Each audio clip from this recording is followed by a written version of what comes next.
All right, let's see what happens next. It sounds like something blew up. He's using bombs now? Oh my god. The call board. One moment. Forrest, I'm getting so many calls. Just let me... I'm gonna take us off air for a moment. Peggy, what's happening in there? Peggy.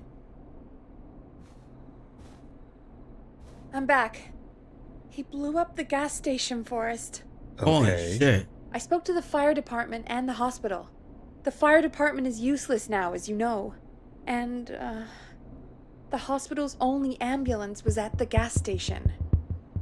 Forrest, you've got to say something on the radio. You have to tell the town. I'm putting us back on air. Now. Gallows Creek. I don't know how to tell you this, but, the gas station's been bombed.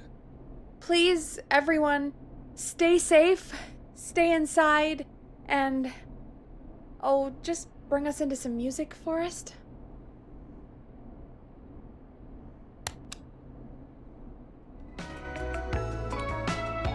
Here's some music while we regroup here on KFAM 189.16, The Stream.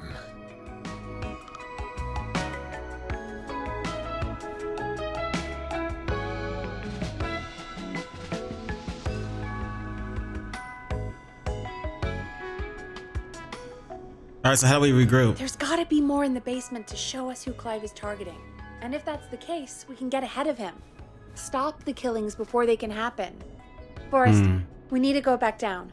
By we, you mean me? Me, yeah. Yep. Like I said, I need to handle all these calls. Maybe start with that creepy mannequin room you mentioned before. I still have a lot of questions about those, Great. by the way. Me too. Great. That's okay. That's what I want to do. Go down to the basement alone. That's never something that happens in horror movies.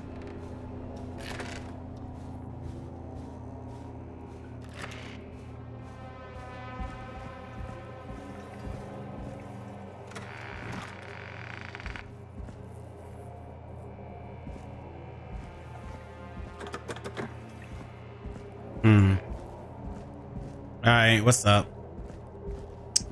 Let's see. Start with the creepy mannequin room. Yeah, sure.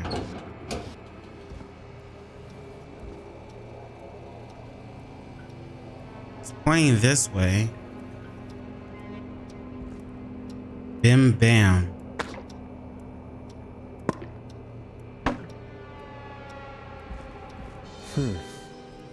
A key? Was this always here? Key I must where? have missed it when I brought everything upstairs. What key? What key is he talking about? What? I don't see the key.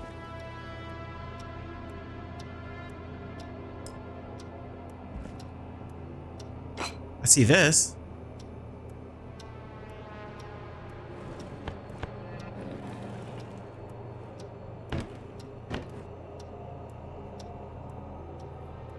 What key is he talking about? There's no key here.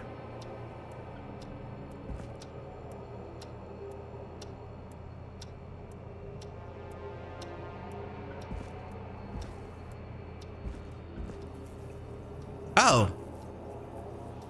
Found it. Key, the basement storage. Alright, well.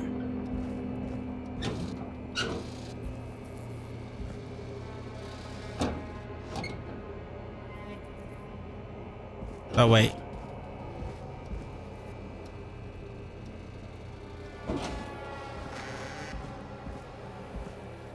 Alright, basement storage. I think it was over here somewhere.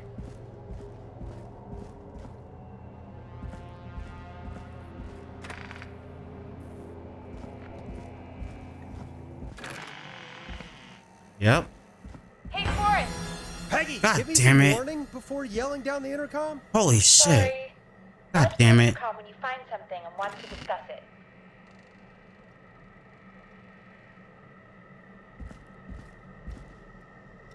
Ooh, what's this? Peggy, I've found a tape and a map down here. A map of what? Looks like it might be to somewhere in this storage area. Weird. Well, maybe the tape will give us more information. Give it a play. I gotta go back up there.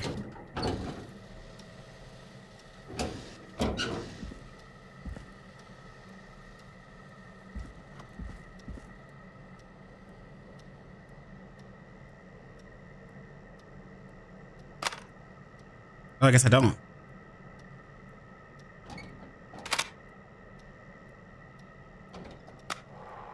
George Barrow, 1968. That's when this all began for me. Okay. Follow the maps, find the tapes. I'll be waiting. Wait, George Barrow? We all heard that he drowned after a night out drinking. Was it actually Clive? Has Clive really been the whistling man for that long? He says I need to follow the maps and find the tapes. I guess that's what this map is about. I think we need to see what else is hidden down here. Be careful, Forrest. Who's we? Keep looking. Buzz the intercom when you found something.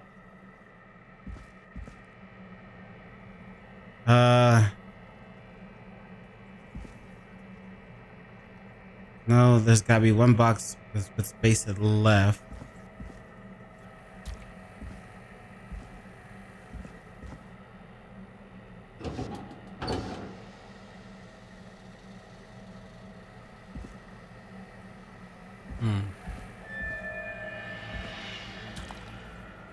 I don't like all this like atmospheric, spooky. What's this?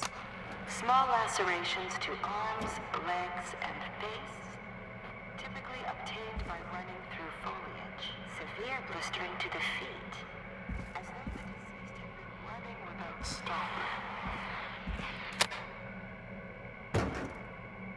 What's this? I didn't even go through the first one yet. All right, hold on.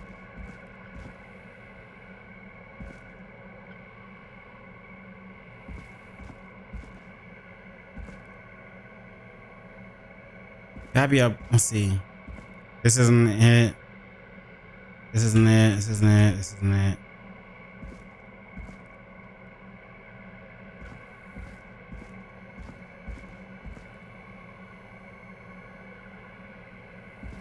Gotta be up. I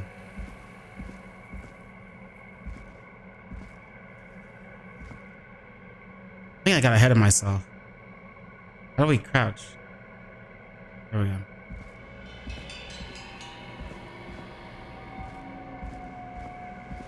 Bro, I'm way ahead of my shit.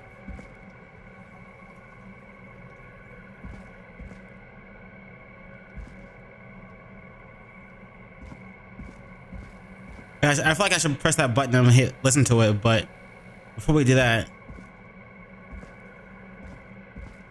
I want to find a spot. All right, so there should be a box with in the middle with space to the left of it and two boxes on the bottom. There's another one there too.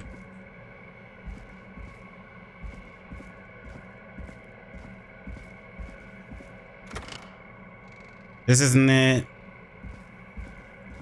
Excuse me. Whew.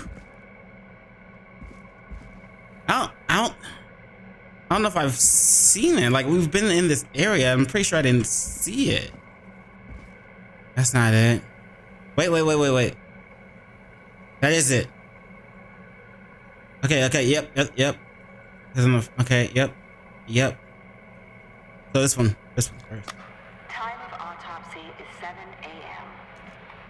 Cause of death is asphyxiation from drowning. The degree of rigor mortis indicates that the subject has been deceased for 5 hours. That puts the time of death.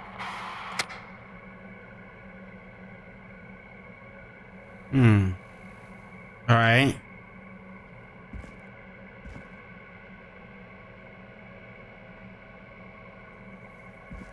Now there's also one with a big box on the top to the right. And the shelf was. Hmm.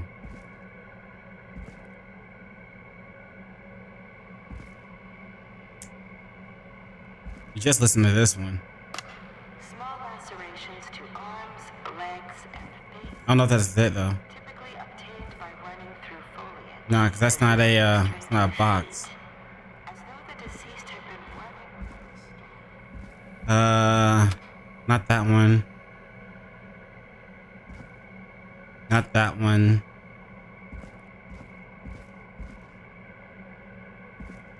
Hmm.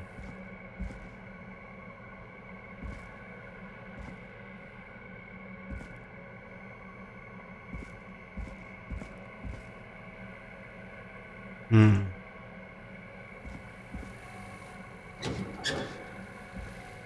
There's another one here.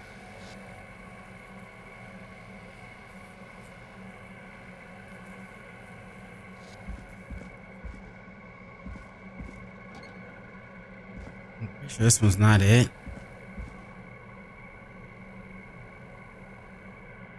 Alright, so this first one I finished. I can probably put that down somewhere.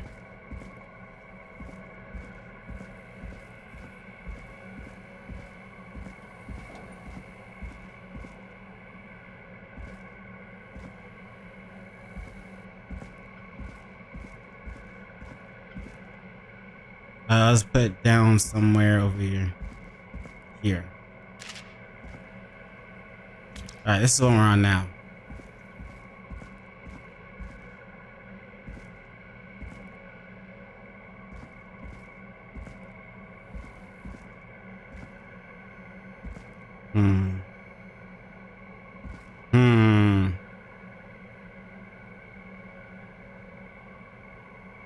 Where's this other one? No, that's not it. Looking for a rack with like kind of stuff on it.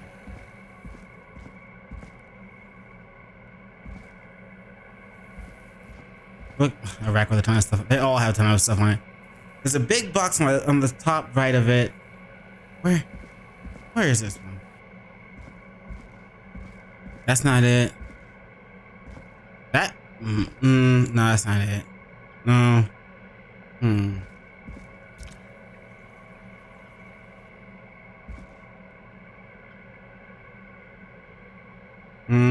That's not it. This is a singular rack.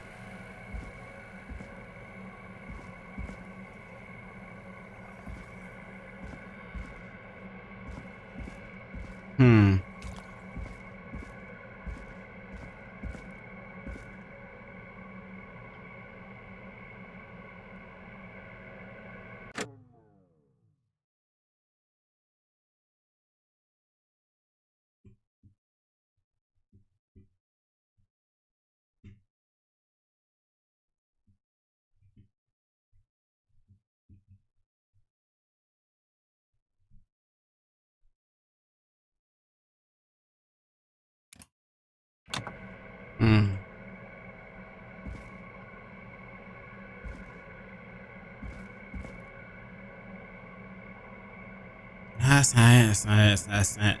Nope, nope, nope, nope, nope, nope, nope, nope, nope, nope, nope. Again, going this way. This is not it either. There's a thing there. We already know that. We've already. I thought we opened those already. Why do they keep closing? Without that. No, no, no.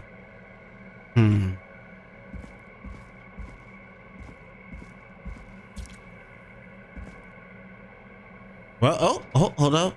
Is this it? Time of autopsy is 7 a.m. Cause of death is asphyxiation from drowning. The degree of rigor mortis indicates that the subject has been deceased for 5 hours. That puts the time of death.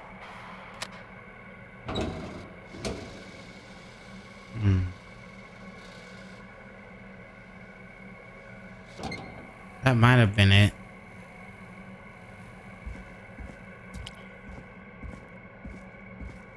Let's just listen to all the tapes we find.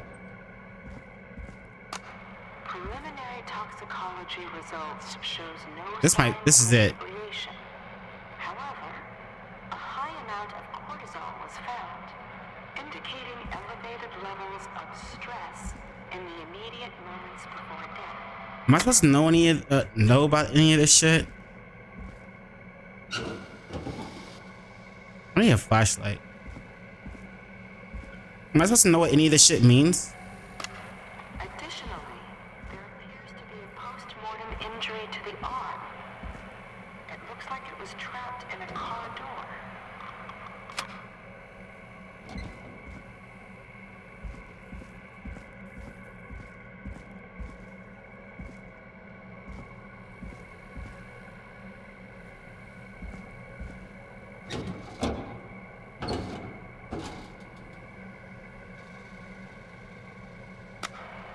It is the coroner's opinion that the subject likely feared for his life and was chased, resulting in a fall from a height into a body of water where he hit his head, was knocked out, and drowned.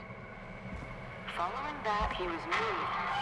Dr. Silva, we need to have a talk. Is that recorded? Shut it off.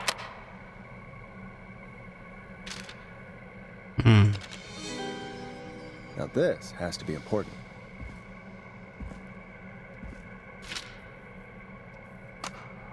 If you're listening to this, then I'm probably dead. What the? I'm a man who likes to stay informed. I've got subscriptions to newspapers all over the country. A few weeks ago, I noticed headlines cropping up in those papers, one after the other. Each headline about a murder. Each murder, the death of someone I knew almost 20 years ago. And each one drawing closer to Gallows Creek. Drawing closer to the anniversary. None of us are innocent, but I don't think we deserve killing. All I hope now is that I can save some folk from the worst, and I can, I don't know, do something to make up for what I did back then, I guess. I didn't kill anyone, mind you, but that's past mattering. Now, there's more I could say, that I should say, but my employer made it clear that my family would pay a high price if I ever spoke out. So, hopefully I've said enough for you, listener, whoever the hell you are, to start putting the truth together. I don't like that at all. I don't like it at all. What the hell? Peggy is not gonna believe this. Go talk to Peggy.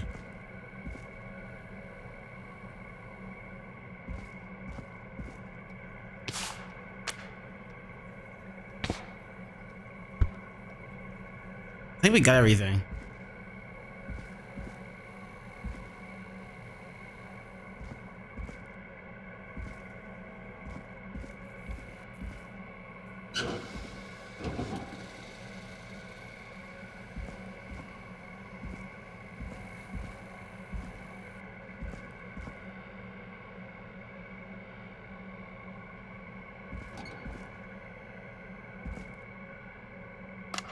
Preliminary toxicology results shows no signs of inebriation.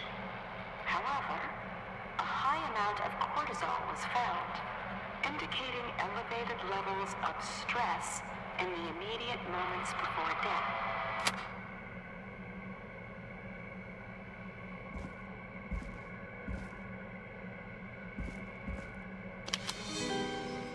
This looks useful. Time of autopsy is 7 a.m. Cause of death is asphyxiation. Probably picked that up too. The degree of rigor mortis indicates that the subject Apparently it's not useful though.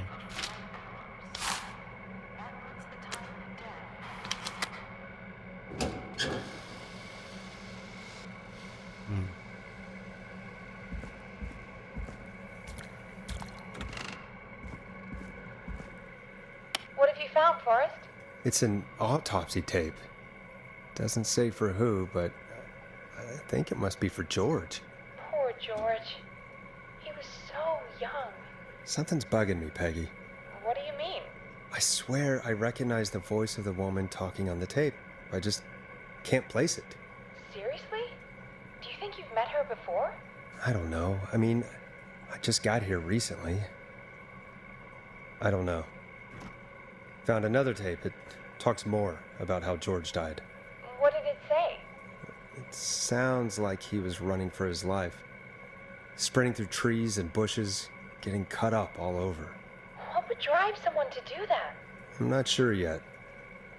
There's also a tape about a toxicology report. There were no signs of drinking or that he was on anything. What? But everyone said he went swimming drunk and drowned. It was in the newspaper and everything. I found a written autopsy report. What does it say? According to that, it's just like you said at the start. George drowned after getting drunk. Said he liked to fight, too. But that contradicts the tape. I know. And I think I know why. There's a note with the report that says, "I'm sorry I made you do this, Virginia."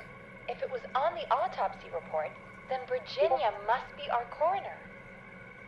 Wait, the caller from earlier, when we had to call the takeout restaurants, wasn't her name Virginia? We need to call her back once we finish down here. It looks like she might know something about what's going on. I found a tape that introduces a new detail to the story. Post-mortem injury. Apparently, his arm got caught in a car door. A car door? Yeah, after he died. How do you suppose they can tell? How can they tell? I'm a radio producer, not a coroner. The written report I found doesn't mention it at all. How did his arm get trapped in a car door after he died? Unless he got it when the police collected his body, I guess someone else must have moved him after he was dead to where he was eventually found. But the report, what is going on here? I found a police report.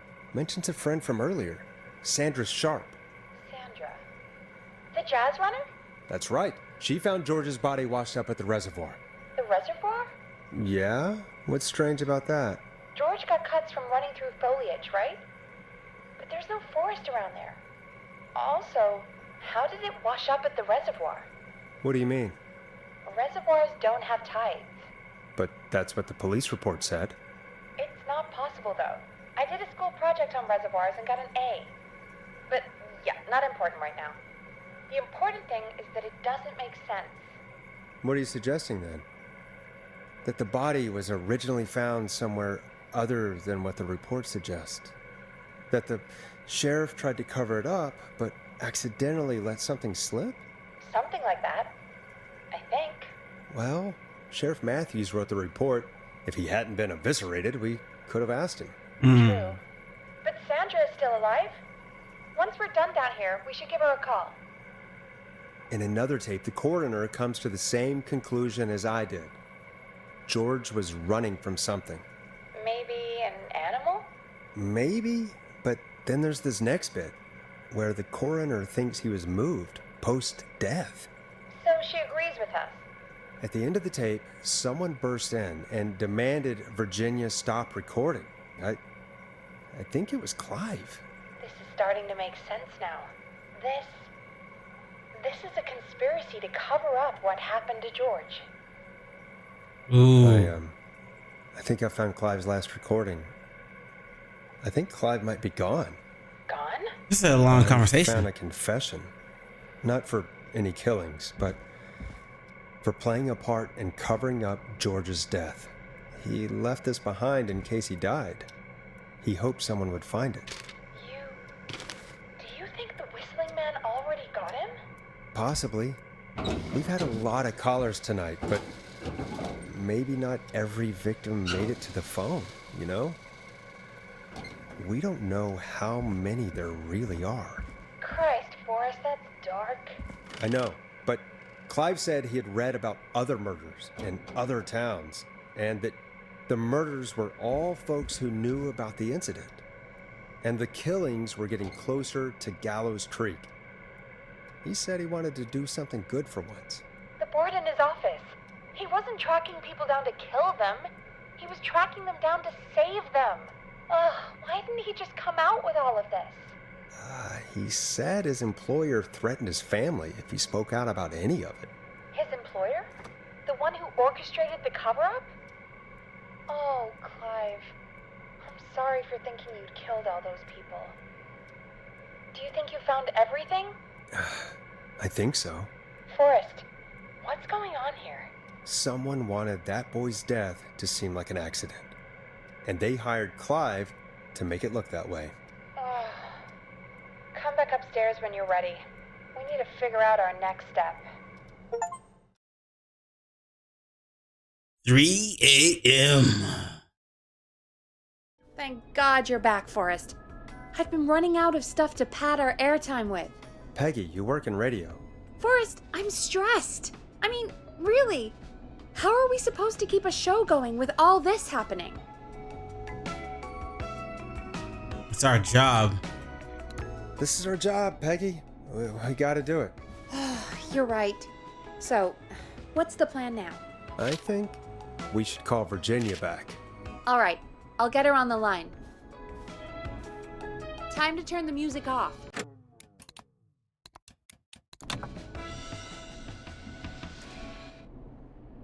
Hello again, Gallows Creek. This is Forrest Nash. We're circling closer to the truth behind tonight's events. To this end, we're calling back one of our earlier callers, Virginia Sullivan.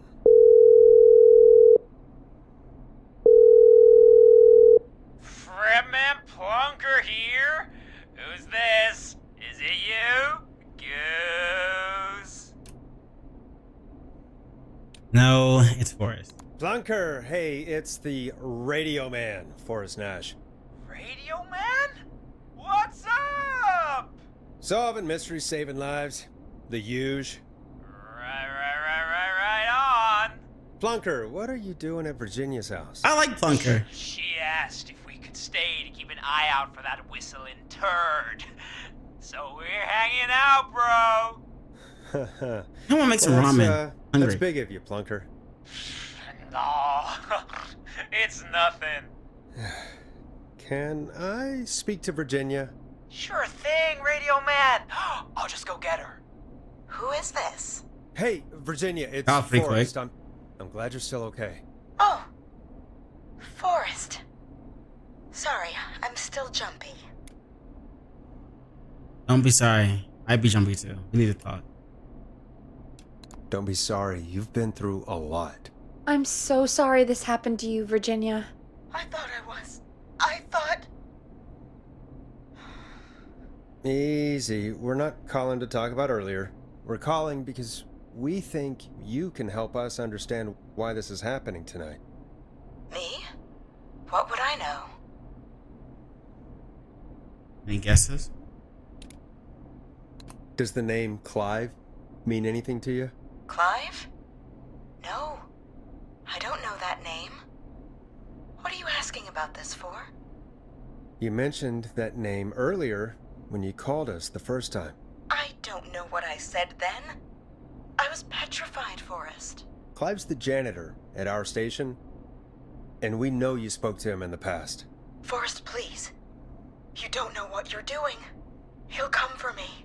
Virginia, it's okay. Clive won't be coming after you. We think Clive's dead. Dead? But isn't he? He's the whistling man, Forrest. Why so serious? Why so certain? We have evidence. We thought so too. We thought so too, but You don't understand. All those years ago, he... It's okay, Virginia. He's gone. We found evidence to suggest he... Well... And we found your autopsy reports for George Barrow. How? I saw him destroy them. Well, he didn't. I don't know if he kept them or made copies or what, but we found them. And we know it's related to what's happening tonight, which is why we called you. Why did you write a false report? All right. One day, I came into work to find a boy on my slab. Mm. And Damn. as I finished the autopsy, this man, Clive, he just burst in. And he started making demands to give over the reports, to falsify what I found. Of course I said no. But, well, when someone wants to make you do something, they can use the carrot or the stick. For me, Fair enough. he used both. Here, and a You stick. see, my sister is sick. She has a chronic condition that's never going away. It's expensive to treat, and it was getting to where I couldn't afford it. And Clive promised me that his employer would pay for my sister's treatment Okay. if I did what he said. Shit. And that if I ever spoke about this, he'd beat me to within an inch of my life. I don't know why he had me do it, but my sister needed me. You have to understand. She needed me. We understand. Speak for yourself, Peggy. It's okay. Thank you, Virginia. That was brave. God, I just want this nightmare to end. This will help end it, Virginia. Thank you. Stay safe, Virginia.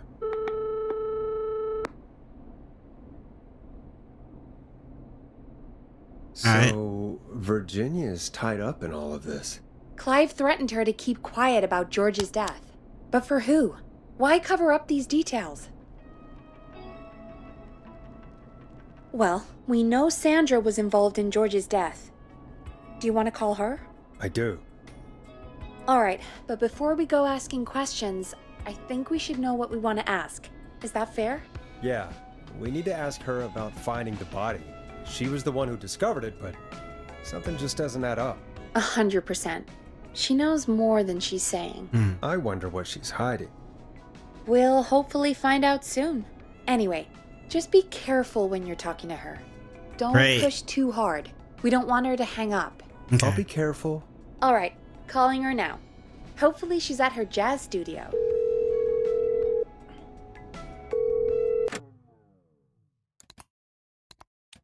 Ma'am, let me get some more water real quick.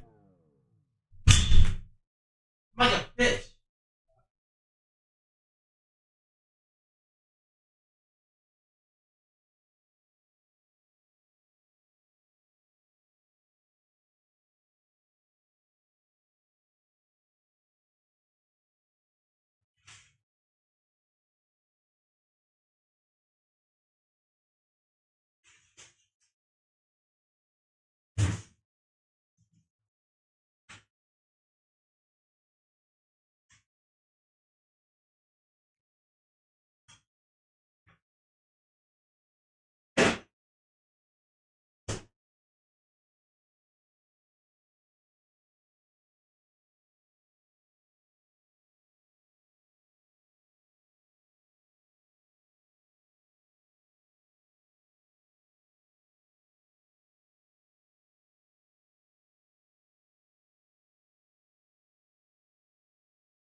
All right.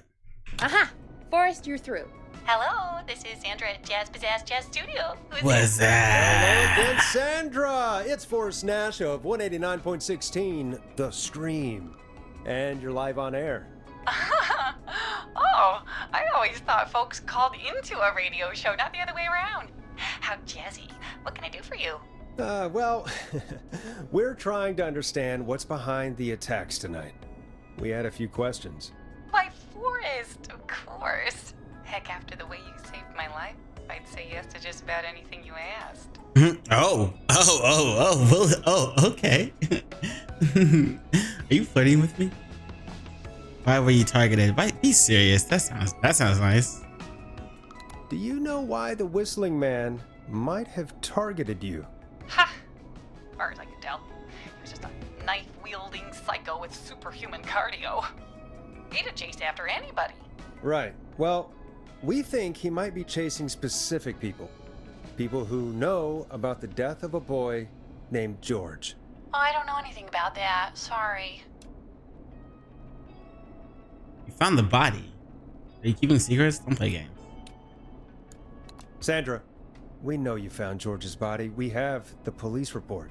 I don't know what you mean.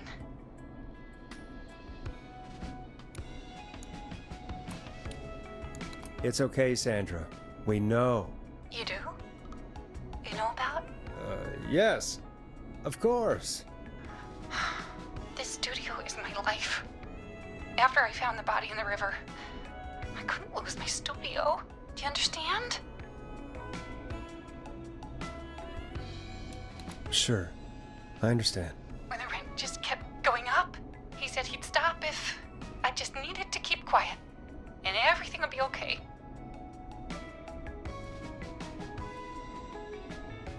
That's low. Sandra? Who was he? He said if I told everyone I found the kid in the reservoir instead of the river,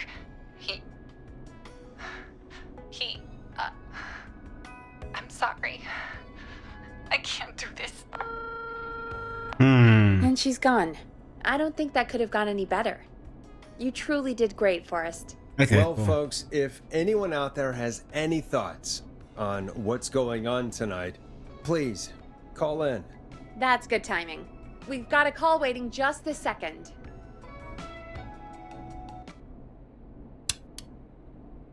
Welcome to 189.16 The Scream, with me, your host, Forrest Nash. Hi, Forrest. I know this is really out of the Was that the blue pizza with guy? everything happening tonight.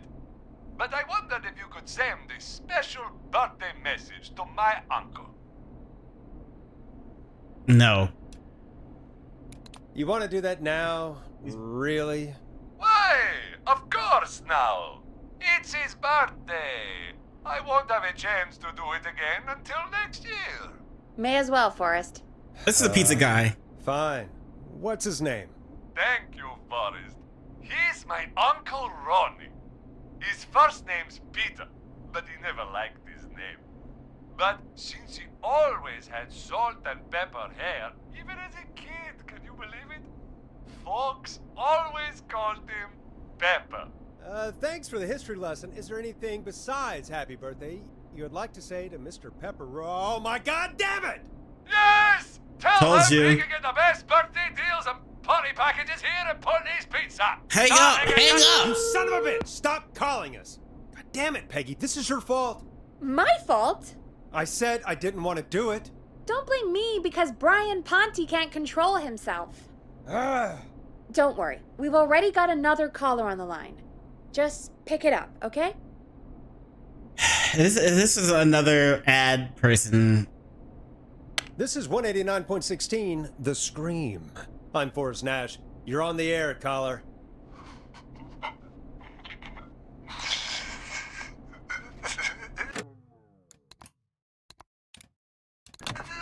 Caller.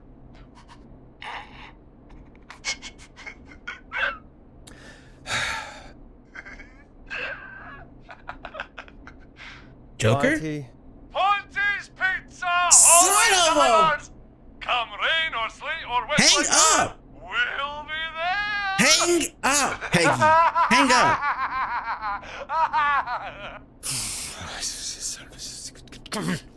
Forrest? Forrest? Are you okay? We're going off air. I'm done. Going home. Forrest? I hope the whistling man gets in with his own pizza slicer. Jesus, Forrest? Sorry, that was too much. Was it? It's okay. It's been a high-stress night. Don't worry about him anymore, okay? Not for tonight, anyway. I think he's spent for now. We've got another call, whenever you're ready. I don't feel like it. It's the same guy. It's probably the same guy. I don't feel like it. That guy's annoying as fuck. Holy shit. I have a caller waiting. Like, I'm not gonna lie. I can respect the guy's hustle, but not now. Tonight is not the night for that shit, bro. What the fuck? Folks, don't spend your money at Ponte's Pizza. That's all I'm gonna say about that. Moving along. I'd like to welcome another caller to 189.16 The Scream. With me, Forrest Nash. Who, may I say, is calling? Well, hello again, Forrest. Don. I bet I know why you're calling. I'm sorry I didn't play your song. There's a lot going on. But please? Never mind that now. Forrest, I'm calling because I need your help. Please, who's next? You in danger? Are you in danger? I sure am. Do you mean Yes, he's after me now. you? I think so. He must have heard me on the radio helping you. Oh. Right. Right. Okay. Tell us everything. I was out following a lead, trying to work out who would be next, after Chuck. And what happened? And I started to feel like I was being followed. Okay. I came back to my apartment building, but this newfangled security system has me locked out. I need you to help me get inside. Go elsewhere? Use a key. Ask a neighbor. Can a neighbor let you in? I only moved in last week. I don't know anybody yet. There's not even a buzzer here, only the keypad for the entry code. I need that code to get inside. Which apartment block do you live in? Maybe one of our listeners lives there too. It's the new Woodside apartment building between the town hall and the trailer park, but I doubt any of your listeners live there. I don't have many neighbors. Sounds like a prime piece of real estate. The sound really carries at night. Shit. Noisy part of town. Dog person. Neighbor's dog? Is that a neighbor's dog? Yes, it is. Boy, I wish he'd muzzle that thing and... Oh. And now he's blasting David Scopo out of his window. This night can't get any... The whistling man. He's coming down the street. I don't think he's seen me yet. Forrest, please. I need your help. I need the code for that security system, or I'm gonna die.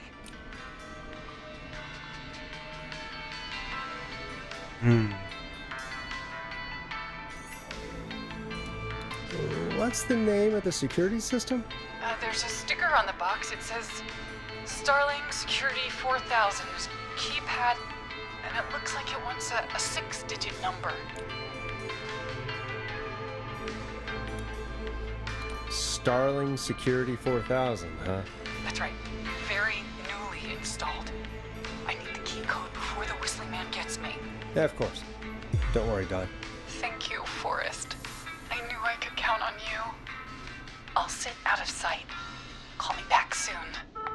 Starling security system. Starling All right, security folks. system. Here's a little tune for you all to enjoy while I try to break Dawn into her apartment.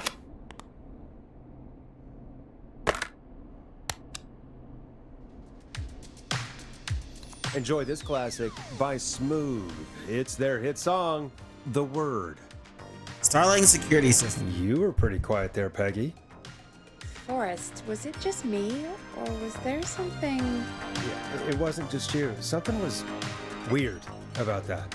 Yeah, well, tell you what, we have a Starling 4000 or whatever here at KFAM.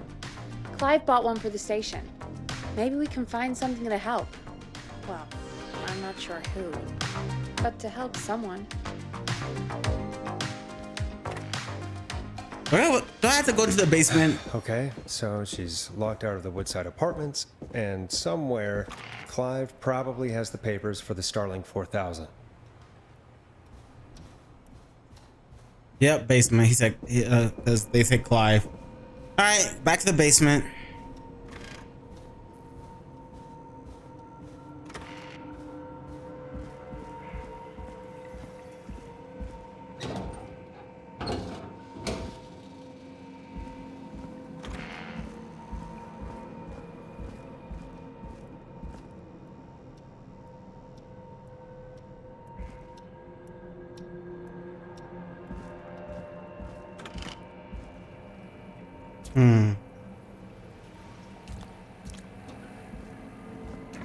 Order delivery form. Starling must have left this by accident. The system's not even installed at Woodside.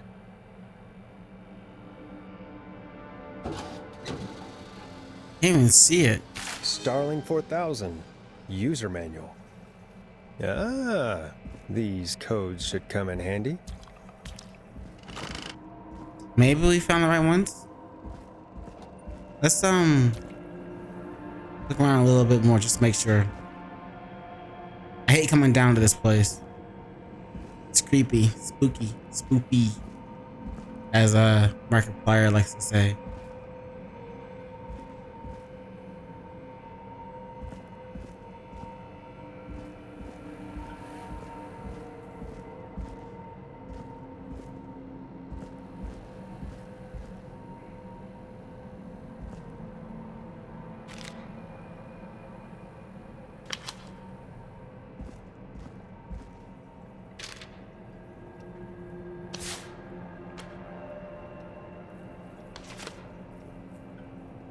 I guess this is all. This is everything.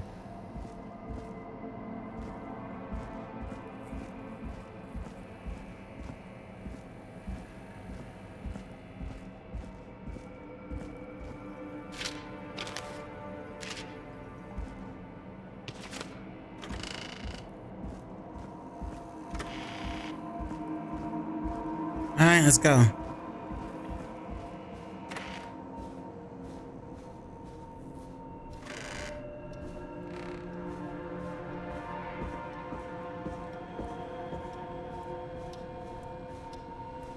I wish we could hold more than 2 things, to be honest.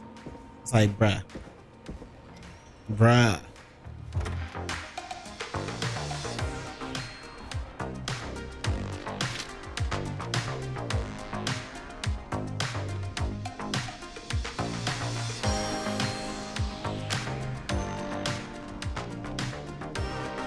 Welcome back, Forrest.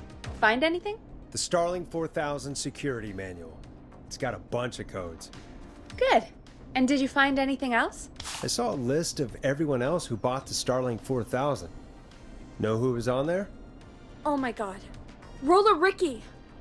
Do you think we should give him a call? Is that crazy? I don't know what you'd say, but... Roller Ricky. Yes. That might be a good idea. Okay, one moment. I got the number here. Patching you through. Roller Ricky. 1032. Shit.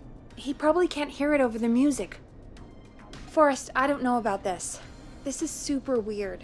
Just put me through to Don. I'll take care of this one way or another. Okay, if you say so.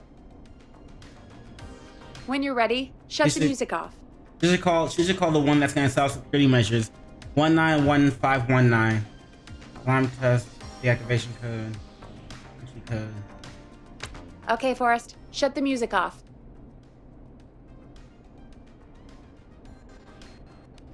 I'm trying to. What? When you're ready, shut the music off. I'm trying. Line 1, whenever you're ready. Bro, I gotta change my mice. Don, are you there? This is Forrest Nash from 189.16, The Scream. Oh, thank God you're back. I've been so afraid. What's the code to the gate? Give alarm deactivation code, give a maintenance code. No, it should alarm test. Give alarm test code.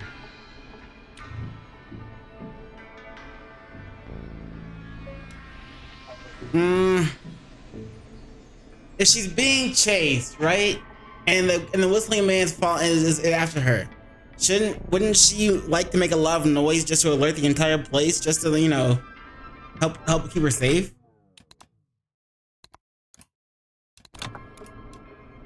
The code is 191519. Oh shit! No, because now it might make a lot of noise and alert the whistling man to where she is. It might be bad.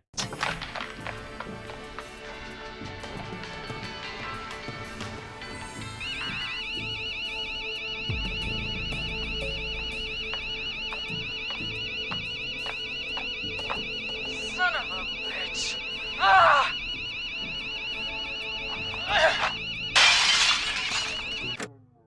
Sounds like I did the wrong one. She broke in.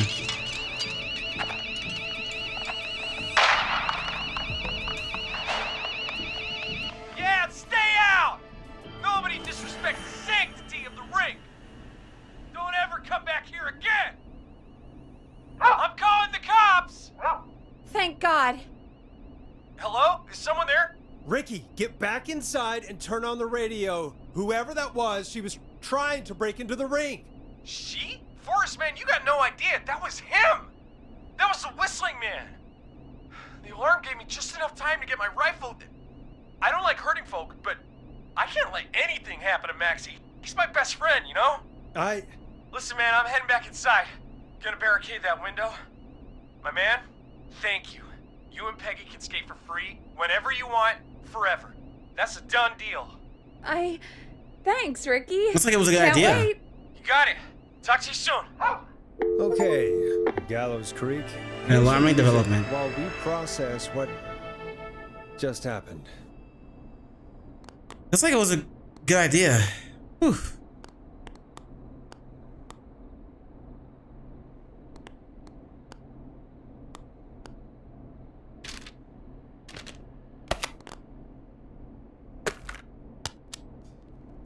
So, the whistling man is a woman?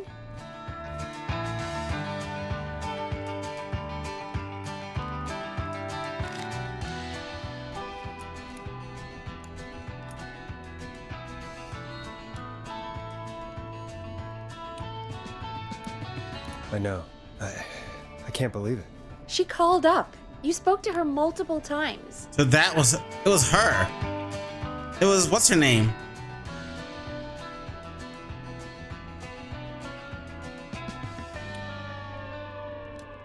I thought she was just regular Gallows Creek Strange.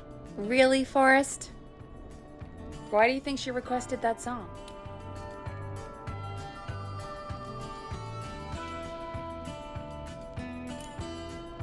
To get me outside? Maybe, but how? She didn't know the song was outside to start with. That's right. She never actually attacked me out there. So? What now? I guess I should make an announcement. We do have new info. Okay, kill the music and you can make the announcement.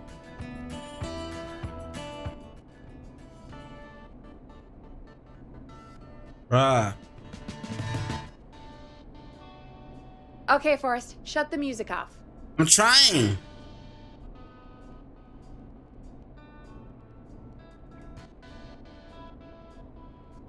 Okay. Okay, you're live in 3, 2... Hey folks, this is Forrest Nash here. I hope you're all safely locked inside. For those of you listening to that last call, you might be wondering what to make of it all. Here's our take. We now believe the killer is actually a woman. One who might manipulate you into letting her in before she attacks you. Who's neighbors? Look out. Let's see. We're neighbors. Look out for each other and stay safe. I'm sad to say this. I'm sad to say, but it's time to trust no one.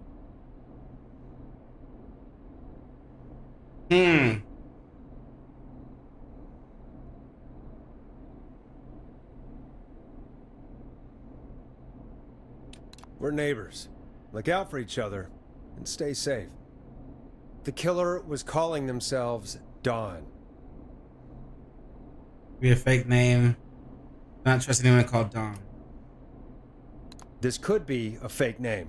If anyone needs help or you have info on the killer, please call in. You folks have my new number, right? It's 911. Hopefully, our next caller can help shed some light on our killer. Hey, we had a call come in. Okay, folks, time to take a call. You're through to Forrest Nash on 189.16, The Scream. Hey, man. Murphy? Damn straight. What's going on, Murphy? You in danger again? Nah, man. I've just been listening to the show here at home.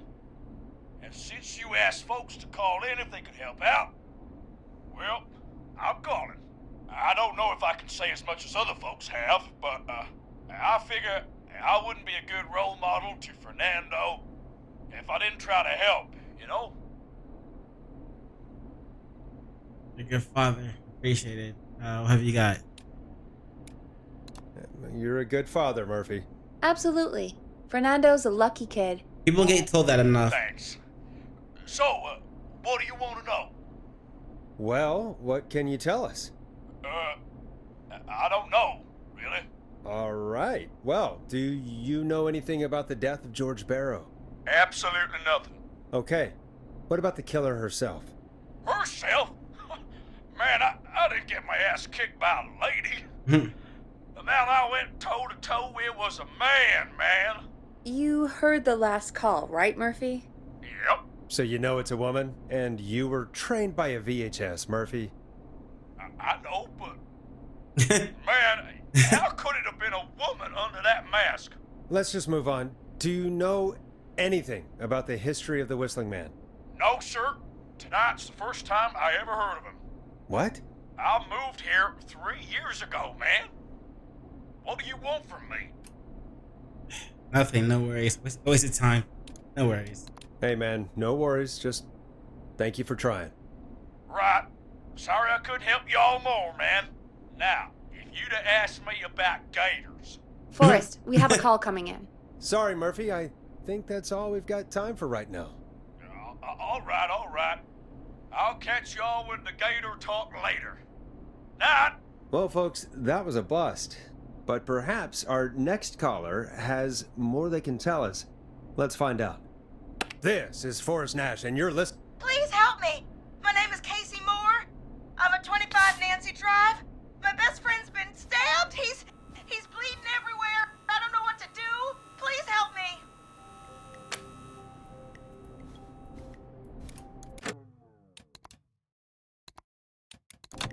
We're saving everyone. Fuck that shit. Is he still breathing? Yeah, but he's bleeding out fast. I really need help. Please. Take a breath. We'd been out at the reservoir. We were heading back to his place when we heard this whistling all of a sudden. He just started freaking out. He screamed at me, told me to hide.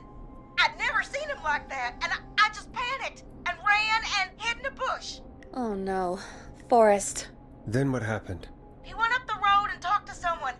I couldn't really hear or see anything. It sounded like he might have known the person, and they just stabbed him.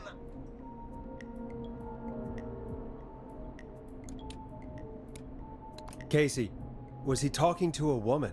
I don't know. They had a mask and wore all black. That's all I know. Please, we need help here. I'll get you help, but I need to know. Where did the masked person go? They left. They left him to bleed out. I waited until they were gone, then dragged him into the garage and called 911. Wait, why didn't she make sure he was dead? I don't know. I think I heard them say something like, "It's not so funny now, is it?" before they left, but please, he needs to get to the hospital. I can't drive, so we need an ambulance. Forrest, the ambulance was destroyed in the explosion at the gas station. You should get all the info you can.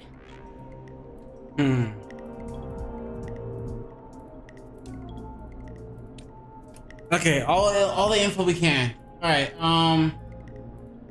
We should probably start with where is he hurt? No. Yeah, where is he hurt? Can you tell us where your friend was stabbed?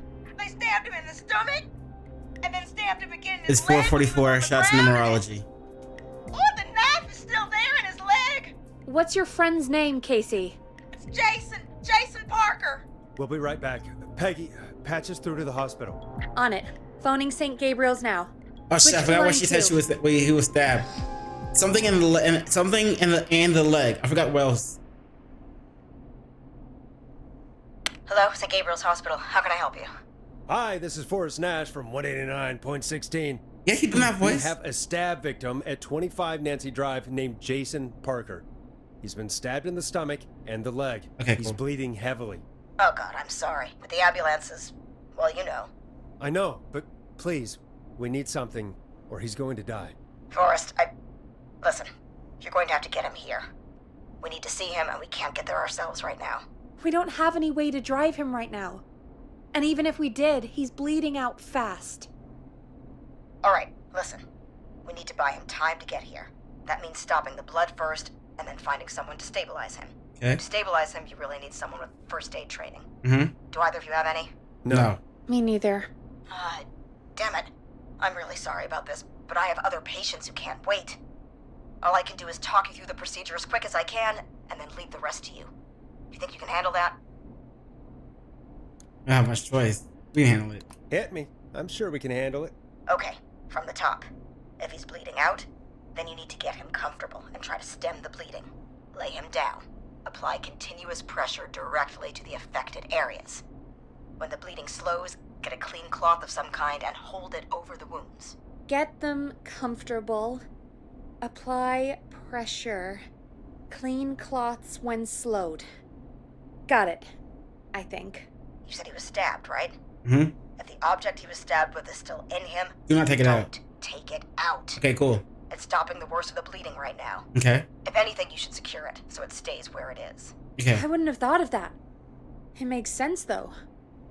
God, that was a lot of info. But I think we can handle this.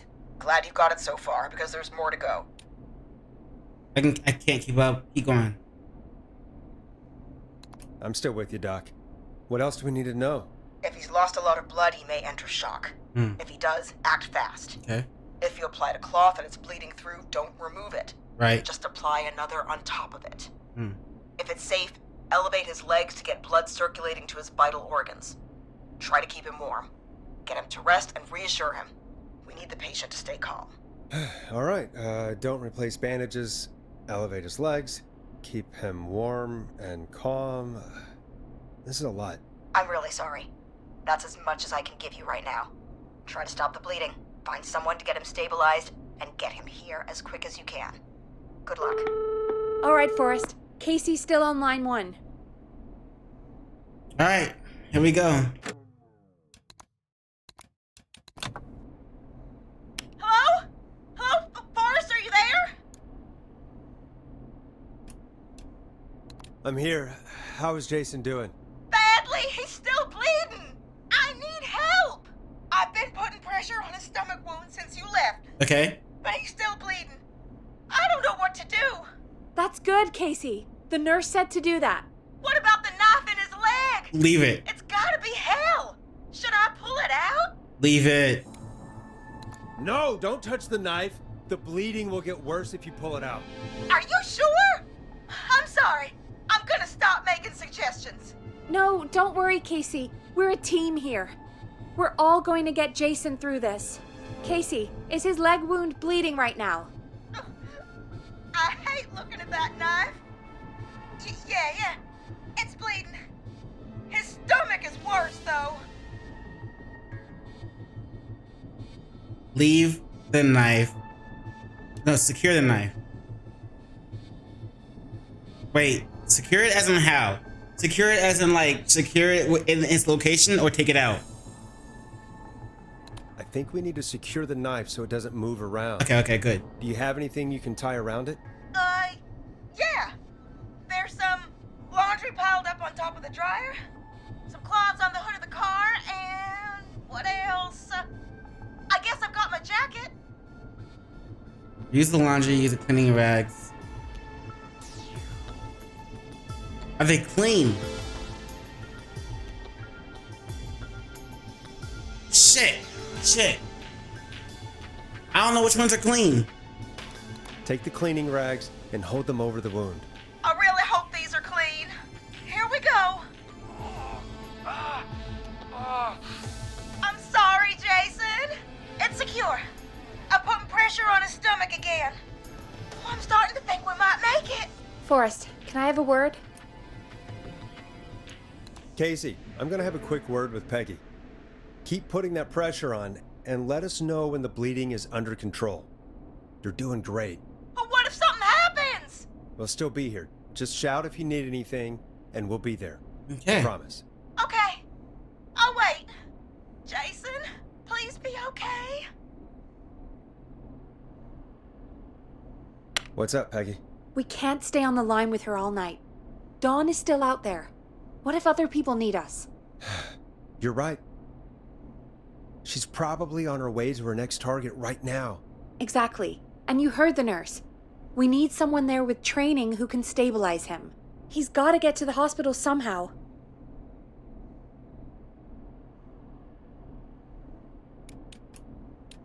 Any suggestions, Peggy?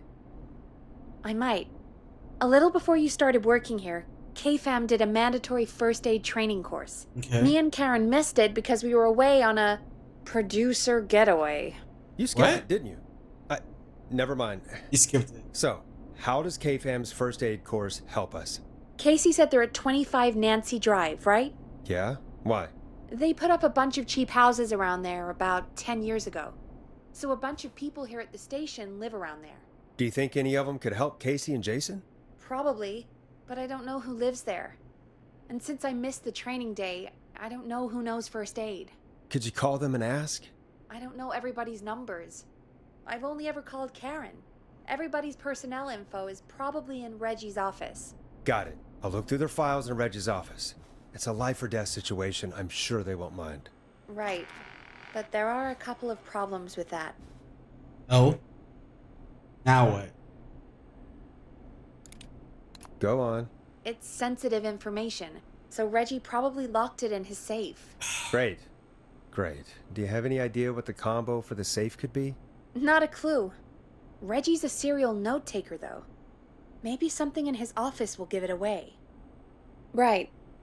There is something else. I'm not gonna like this, am I? Have you ever heard, "The future is floppy"? Peggy, what the hell are you talking about? I'm talking about floppy disks. Floppy disks are like these futuristic things that have information on them. You put them in a computer and they do something. Peggy, I know what a floppy disk is. Anyway, Reggie decided that the future is floppy and started phasing out our physical records and replacing them with these floppy disks. I imagine it's the same for our personnel files. That's good to know. Since we haven't heard anything from Casey, I'm guessing Jason's okay for now. I'll check out Reggie's office and see what I can find. You'll need a key for that. I'll just slide it under my door now. Thanks, Peggy. I'll just have to look around. Come on. There. Good. I'll patch my mic down to the office, so you'll hear me over the intercom. Where is that office anyway?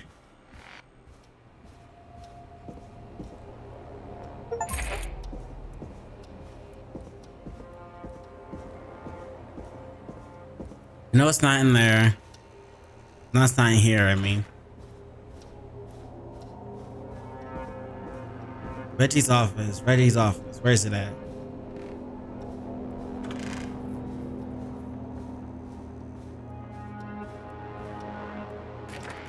Here it is. Looks like I need a 4-digit code.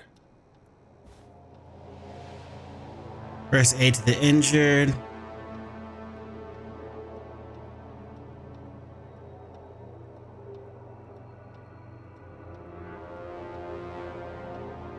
Could be 1987.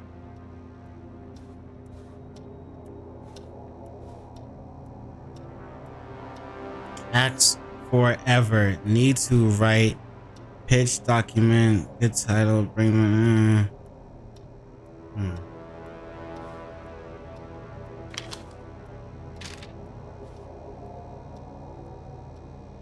Live. If you're reading this, stop stealing my post-it note.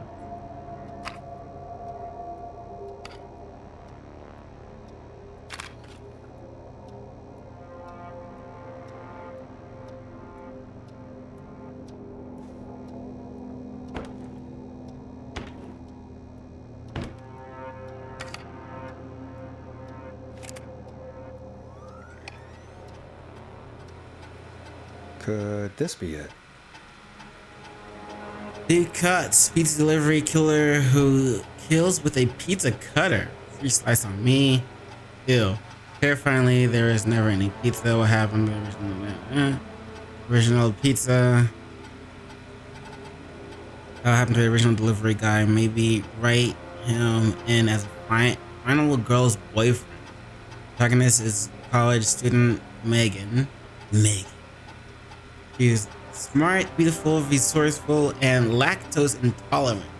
amplifies the divide between her, excuse me, and the pizza killer. It takes place 1107, maybe 1107. A very important day for the town. Great Goose Gathering event where a large number of geese appear suddenly and save the town from starvation. Try to link this into the greater story. Need to kill off Megan's support network throughout the movie, like Acts 3, but even scarier. Maybe partner with Ponti's Pizza for the launch. 110 orders. That's 3 digits. Or 0110. Just receive a pizza cutter and tickets to the movie.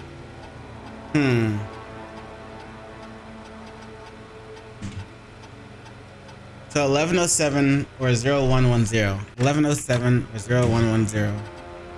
1107 or 0110.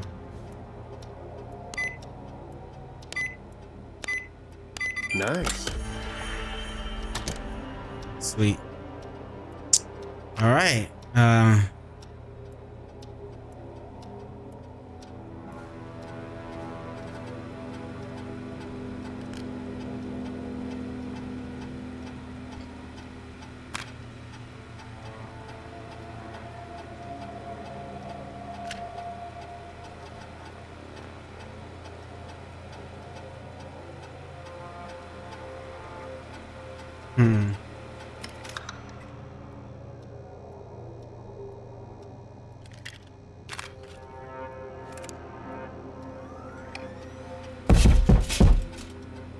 Oh, fuck.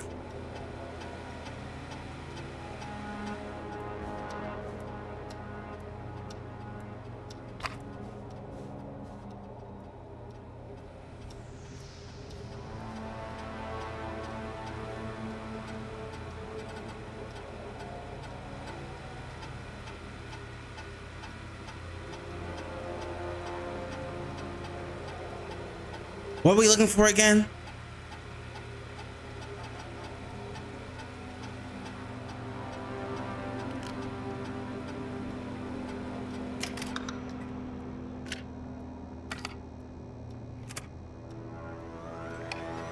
Hey, Peggy.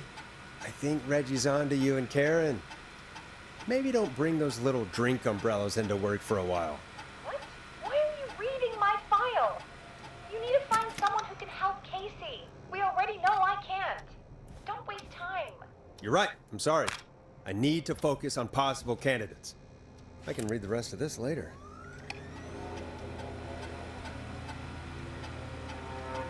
We need someone who can focus, help Karen. That is Karen's file.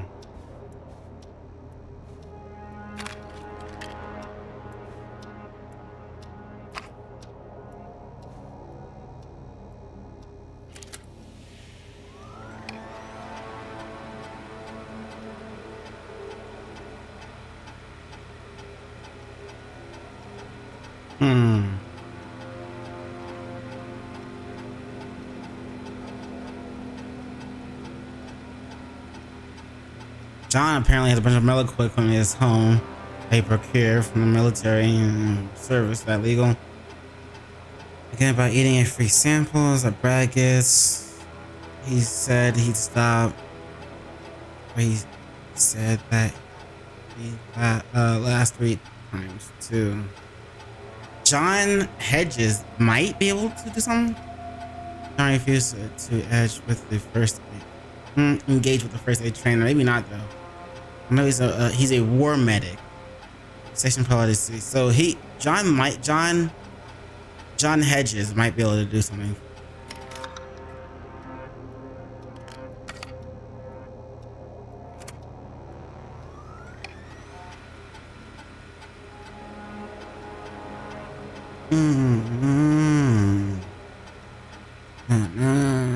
Let's see. A whole time together. Barbara missing most of her first aid training session. Brad made a joke about practicing mouth to mouth. Barbara only got upset and stormed off. The joke wasn't that bad. Well, John Hedges. So far, he's the one we're looking for. Get a load of this, Peggy. Apparently, I'm a lone wolf type. Forrest, what are you doing? We don't have time for this. We have a man literally dying on the line, and you're more interested in you. You're right, I'm sorry. I need to focus on possible candidates. I really shouldn't have read both. We're in a hurry. Barbara's really getting into the stuff, feedback. Barbara got another cat recently. Something Lord Winston. Sending my pulled up a concept from a horror script. All right, yep. John Hedginson.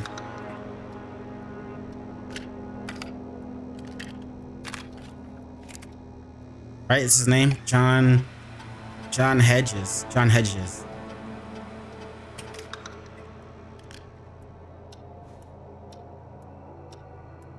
All right.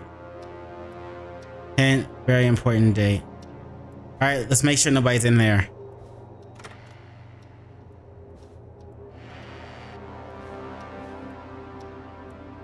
Oh, that's not good. Not good.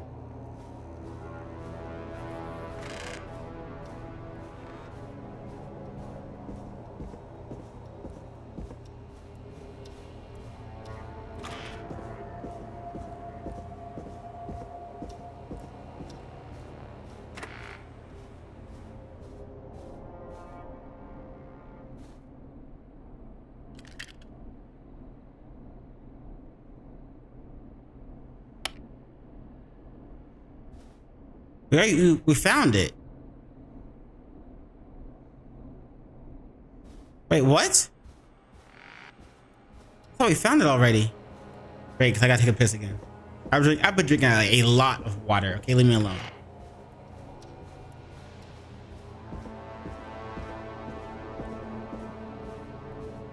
Wait, is pressing shift actually making me walk faster?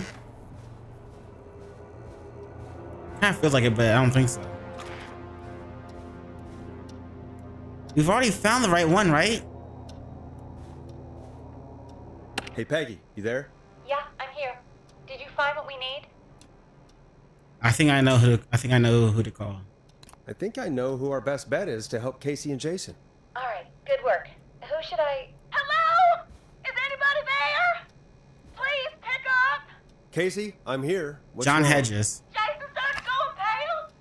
I tried to get him to rest, but he just threw up everywhere. What's happening? What do I do? He had booze earlier. He's going into shock. Peggy. What did the nurse say? Peggy? I'm drawing a bit of a blank here. Forrest, I think he's going into shock. But the bleeding seems to slow down. Did I mess up? Jason, I'm sorry. Casey, calm down. You've done everything right. I need you to listen to me, okay? For Jason. What did the nurse say to do about shock? Elevate his wounds, elevate his leg. Oh, shit. I think it's the legs, to be honest. Casey, I need you to elevate Jason's legs. We need to get the blood flowing to his vital organs. Got it. Jason, stay with me. I'm just gonna move you. This might hurt. Okay. I propped his legs up on some boxes. I'm looking at my notes. We need to get Jason as warm and comfortable as possible. Do you have anything you could use nearby, Casey? Yeah. I still have some laundry next to me. Okay. I'll wrap him in some blankets. Just give me a second. Okay. Sorry. Jason's bleeding through his bandages. Should I get him new ones? Or... No. Oh, God. No. Put more on him. Apply an additional. Don't remove the bandage. Apply another one on top of it. Do you still have something you can use? I've used the rest of the laundry to keep him warm, so... I'll use my jacket. I can always get a new one. I'll fix his bandage and get him warm. Hold on, please. Everything good? Sorry. I'm done. Okay. You're gonna be okay, Jason.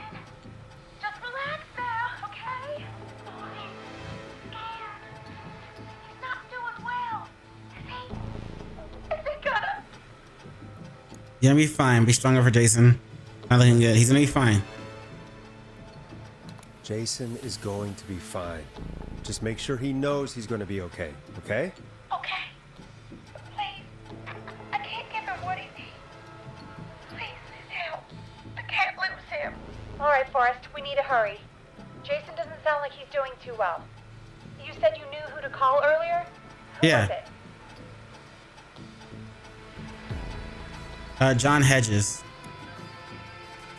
We need to call John Hedges. He lives on Nancy Drive. He didn't really participate in the first aid training, but he's a former war medic. He's probably the most trained person we have. Really? I never really spoke to him before. A war medic, huh? Yep, Yeah, war medic. And according to Reggie's notes, John keeps all of his old equipment at his house. He's something of a hoarder. All right. What's his number? 5420735. Calling now. Let's hope he picks. Who the hell is this calling me? What time is it? John, it's 3 Forrest a.m. Nash here at KFAM. We have an emergency and we need your help. Forrest, if this is a work emergency, then it can wait until the goddamn morning. Just leave me a note like everybody else. This is a medical emergency. Somebody has been stabbed. The Whistling Man's back. A man has been stabbed by the Whistling Man, or... Never mind. He's lost a lot of blood, and he's passed out. We need you to help him. The Whistling Man? What kind of joke is this? John, we're not kidding. A man is gonna die if we don't help him right now. Seriously? I haven't been called on for over 10 years. Where's the patient? What's his condition? He's at 25 Nancy Drive. I think we got his friend to stem the bleeding, but he's gone into shock. He's passed out right now. You say he was stabbed? Do you know the extent of his injuries? From what we were told, he has 2 major stab wounds. One to the stomach and one to the leg. The knife is still in his leg, and the stomach wound is open. Understood. Let me grab a few supplies and I'll head right over. Damned if he dies on my watch. Hey. John, we'll let him know you're on your way. Good luck. Hello, Casey. Are you there? How are we doing? Bad. Jason seemed really weak and then just started thrashing.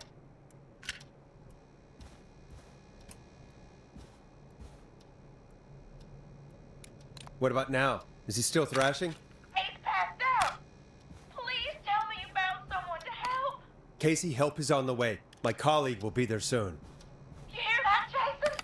Someone is coming. You're gonna be just fine. Just hold on for me, okay? Just hold on. Come on. Hello, Casey. John Hedges. I'm here about Jason. Please let me in. I'm guessing that's Jason there. Casey, I'm gonna need your help. Forrest, Peggy, don't you two worry. We've got this from here. Okay. Forrest, we'll call you back later. I have to go now. Good luck, everyone. God, I hope he's gonna be all right. And with that, It should be. the show moves on.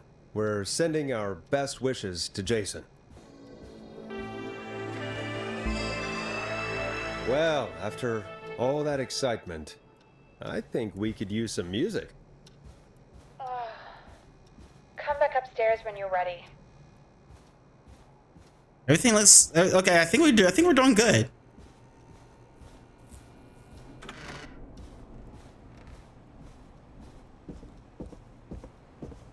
I feel like shift is slightly giving me a small boost in speed and walk speed, but I don't think so. Hey. I'm gonna go take another piss. Bro, I've been drinking water like a fish. Leave me alone. Shit.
Here we go.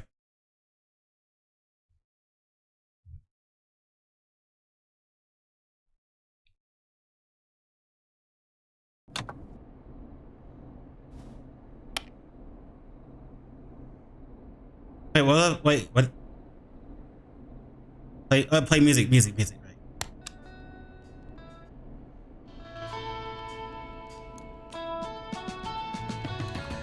getting pretty late. This might be your last break for the night, so try to enjoy it. Ooh, we're Give getting me a close to the buzz end of the when you game. want to go back on air. We're getting ready to go. We're getting ready to get close to the end of the game.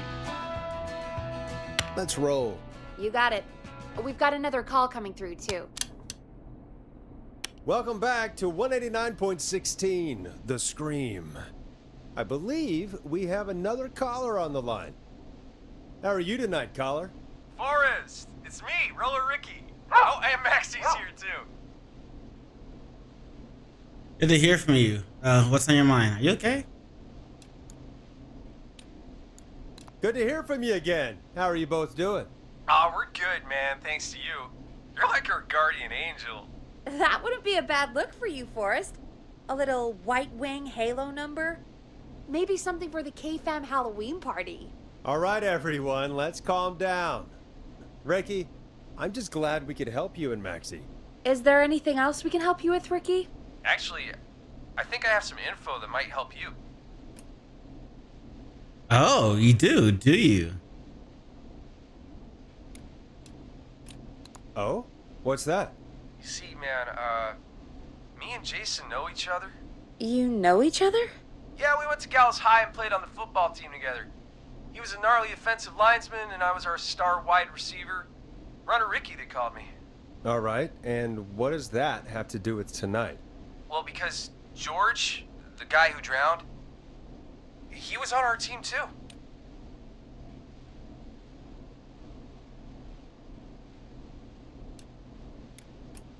Tell me about him. What was George like? I didn't know him for long, man. Sad to say. We had our first team party on the night he drowned. He seemed like such a good dude. Ricky, were you there when George drowned? No, man. Once the party turned, I beat feet out of there. Man, I remember George and his girl there. There was a whole lot of love, man. I could see it, you know?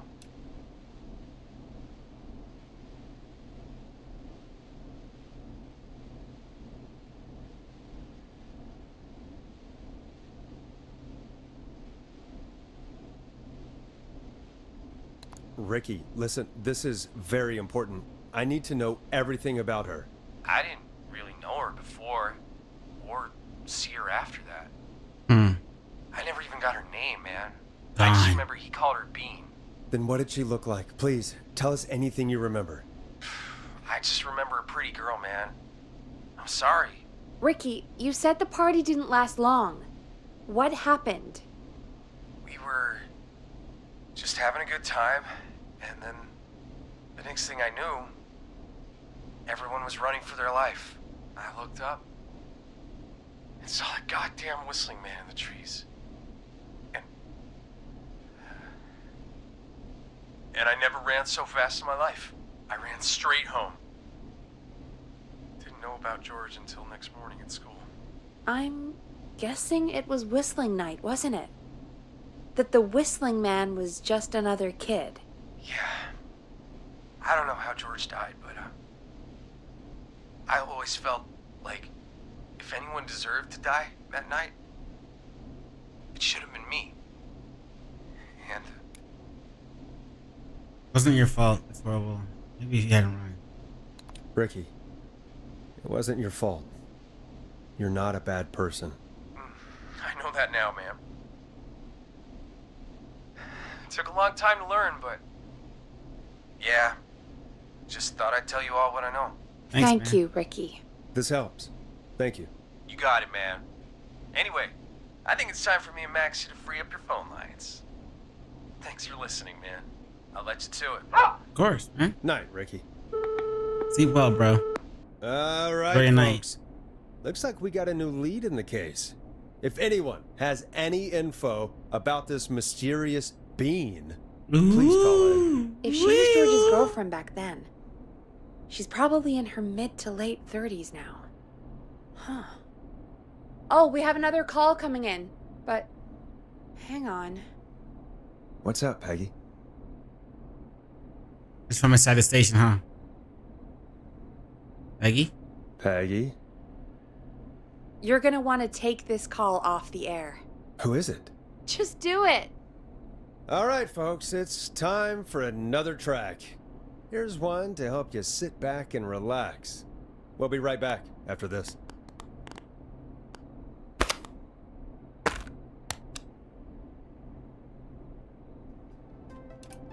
Here comes one of my favorites. I hope this is good news, Peggy. Who have we got? Find out for yourself on line 1. Alright, she sounds excited, so it's gotta be good. Hello? Forrest, I'm glad I got back through to you. Sounds like it's been a busy night, huh?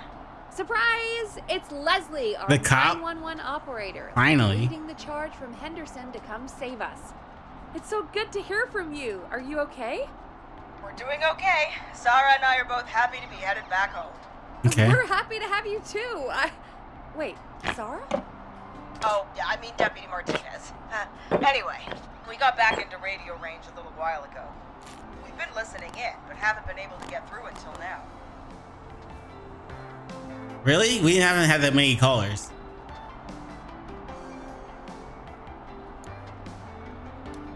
It's been non-stop since you left. Please tell us you're bringing help. You bet. I'm leading a whole goddamn squad towards Gallows Creek as we speak. Turns out somebody had cut the phone lines. They had no idea what was happening. That's great news. That's crazy about the phone lines, though. Do you think the whistling man cut them? I'm guessing so. I don't know how the whistling man did it. But that doesn't matter right now. Listen, we're coming in hot, but we need your help. I know Gallows Creek isn't a big town, but if we don't know where the whistling man is, we can't get him. Her. That's where you come in.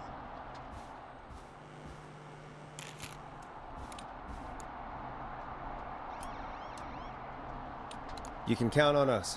What do you need? It might be a long shot, but here goes. The whistling man already called up a few times. I bet she calls again. We're still a little ways out of town, so if she calls, stall her. Buy as much time as you can for us to get in. And while you're talking to her, try to figure out where she is. We'll be listening in, so once her location is known, we'll head straight there and end this nightmare.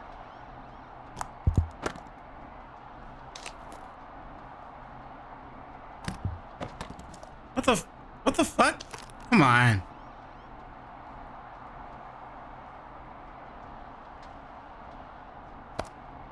Sweet. I'll do my best. I know you will. Heck, I can see the headlines now. Forrest Nash's interview of a lifetime. Anyway, I'll radio the other cars and tell them the plan is a go.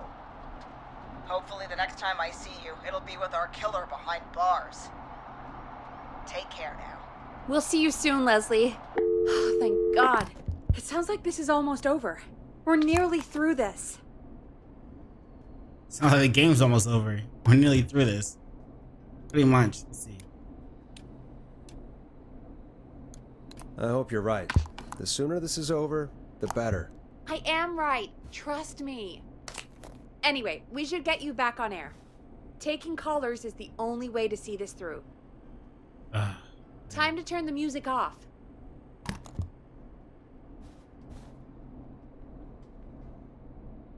Bringing you back live now. Welcome back to The Scream with me, Forrest Nash. The line is lit up, but before I get to our next caller, I just want to say, things are looking up. It's almost over. But for now, let's bring in our next caller.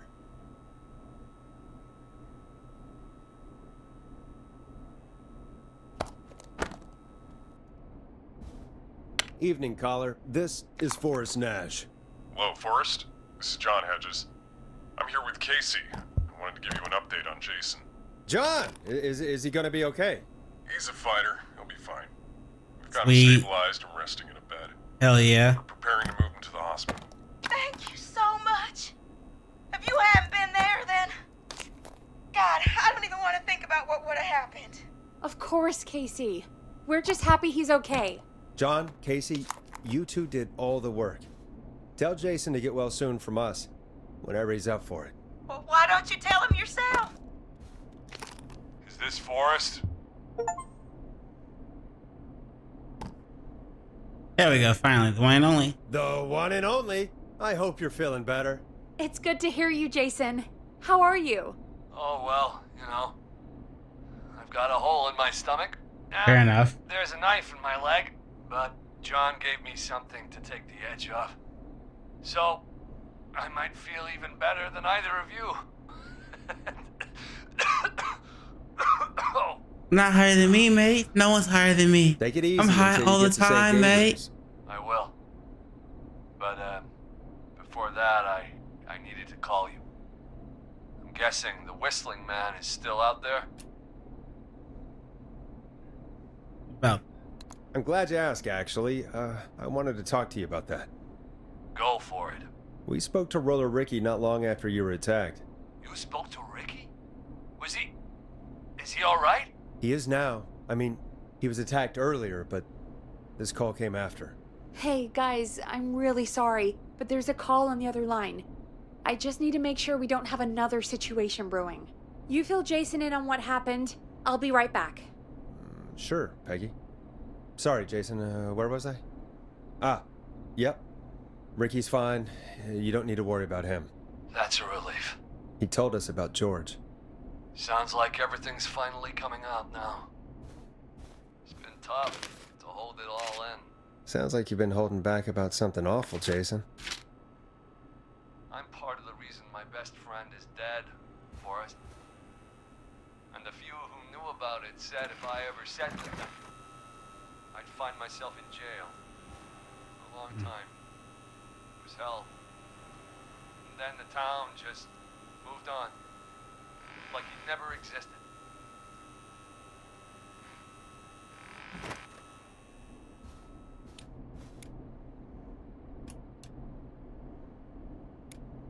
Who killed George that night? Some of the guys on the football team had an idea for a way we could haze the newcomers. Decided to plan a party in the woods. Have the Whistling Man crash it. We're stupid. We each had a role. I was the stabbed friend. At the party that night, I left the group for a second. Met our Whistling Man. Pretended to get stabbed in front of everyone. Started an almighty panic. Those screams. That was the last time I saw or heard George alive. How did George die, Jason? I don't know. I was playing dead. But when I heard her scream... Ricky mentioned a girl named Bean. Is that who you mean? Bean? Oh yeah. I guess George did call her that. Yeah. He called her Bean. okay. I heard her again tonight, Forrest. Her name was... What? Oh, What fuck. happened? Here we go. Are we still on air? No, we're not. Seems like the power is completely gone. How do we get it back on? I don't, Oh, we can use the emergency generator down in the basement. Reggie picked it up a while ago in case we ever needed to do an emergency broadcast. An emergency broadcast? Emergency? You know, nuclear war, alien attack, broadcasting a serial killer's location to the cops so we can end this nightmare. Fair point. It's in the storage area, in the far back corner, up on the wall. You might have spotted it earlier when you were digging around for all those tapes. It'll have a big red button. Just press that. I'll see you when you're back. Great. All right.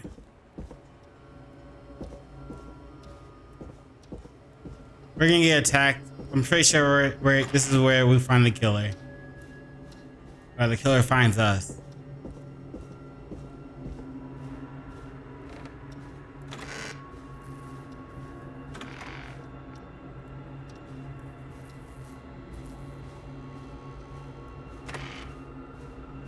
And of course we gotta go to the basement.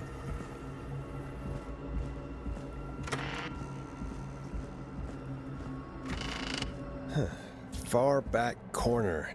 Why is this station so big?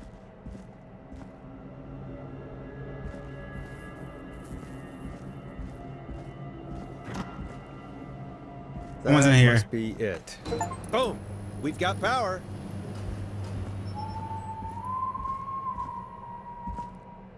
The whistling man. I need to warn Peggy.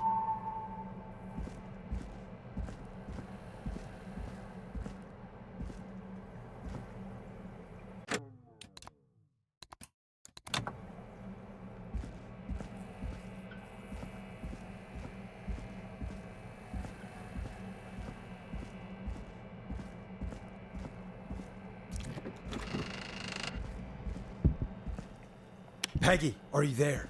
Are you... Peggy! I need to get back upstairs.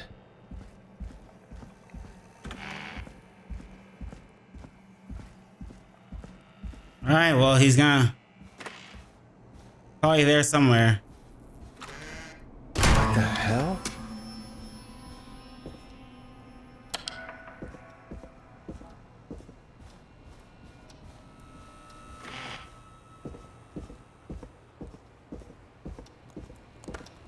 Oh, fuck. Oh, no. Peggy! Where'd you go? Oh, fuck! No way. This can't be happening.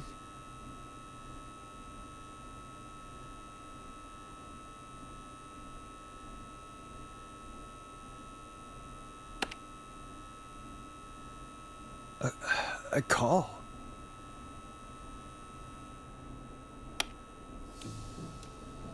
Where's Peggy, Don? Have some patience, Forrest. It's almost the end of the night. Almost the end of the show. But it's not over just yet. Got a little time still. So let's make the most of it.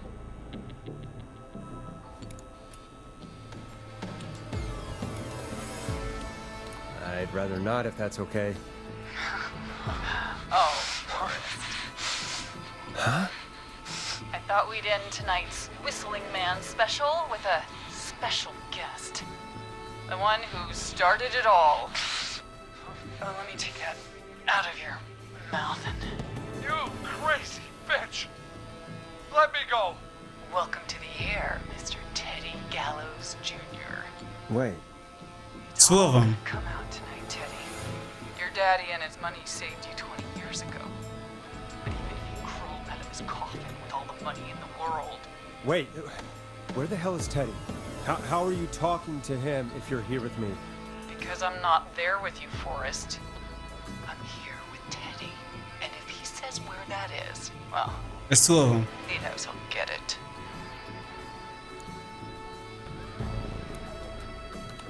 Wait, then... Who am I looking at? Forrest Nash, let me introduce you and all of Gallons Creek to my boy, Henry Barrow.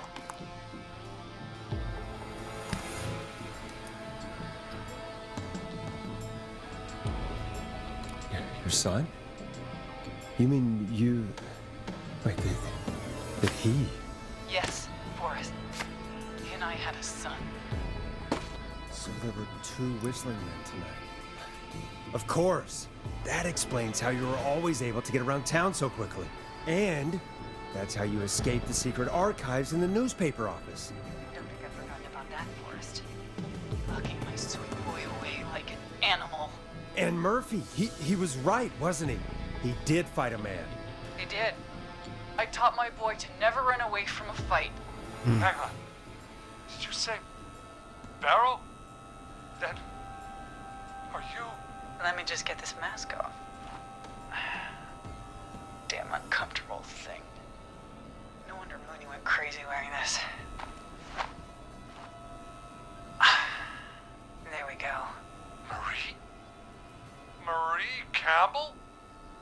George's old girl. Oh, well, it sure has been years since I last saw it. Oh, God damn it.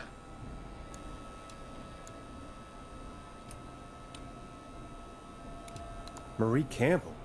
So, not Dawn, huh? No, not Dawn. What are you going to... Everyone's gonna know now what Teddy did. He killed George that night. This night. 20 years ago. Listen to me. You... You're gonna talk when I talk to you.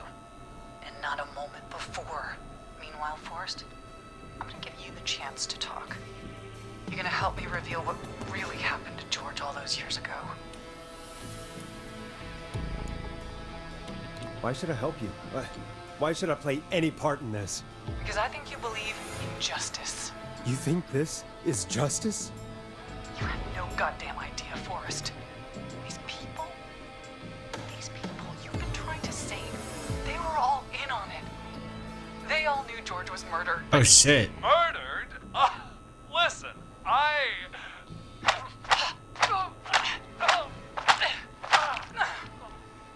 said you speak when you're spoken to. Now, I know you've done some good work tonight in piecing together what happened to George 20 years ago, and that's why I want you to interview us.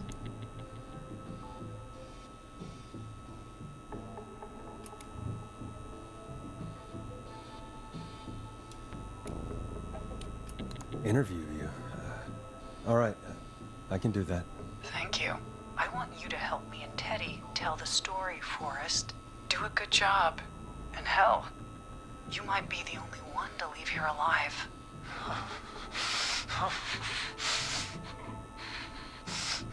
I need to drag this out. If I can buy Leslie time to get back to Gallows Creek, and if I can find out where Marie is, then this can end. Teddy, we'll start with you. Just, talk me through what happened that night. How did it start? how would I know? It was 20 years ago.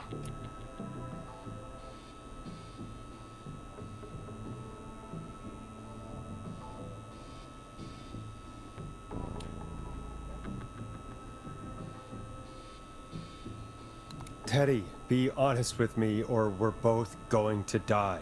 Honest? Forrest, I'm trapped here with a psycho. Ow.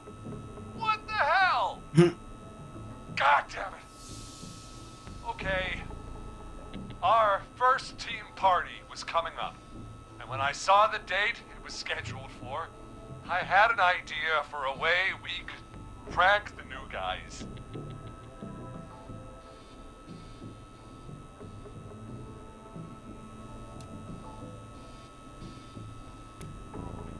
I understand that kids in Gallows Creek know tonight as Whistling Night.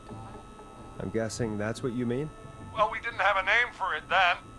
It was just the night that Mooney went missing.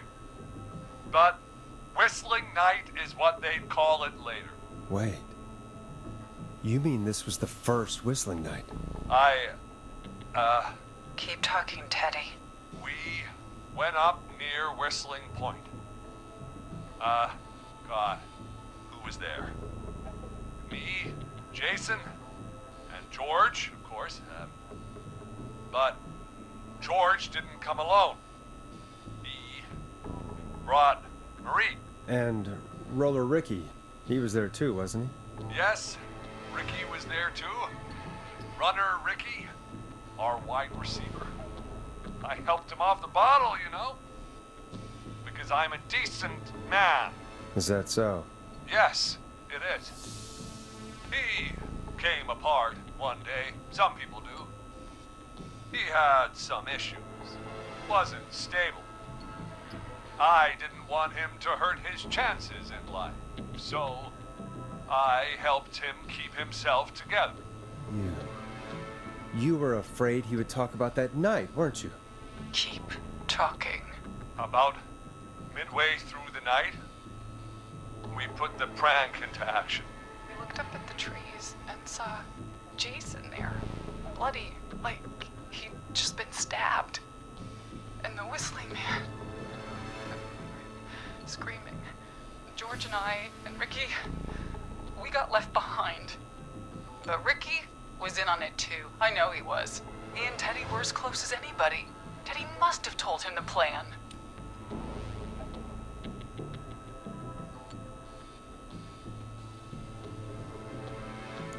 Did you ask Ricky if he knew or not? I didn't see any reason to. Why? Because Ricky phoned up earlier. He didn't know anything about it, Marie. What? He had no idea what was happening. He said he was as terrified as anybody. Isn't that right, Teddy? You didn't tell him, did you? Ricky never could keep his mouth shut. If we told him, he would have given everything away. But he... well... It doesn't matter. He didn't run his mouth enough to tell anybody about it afterwards. He's still guilty. It was just a stupid prank.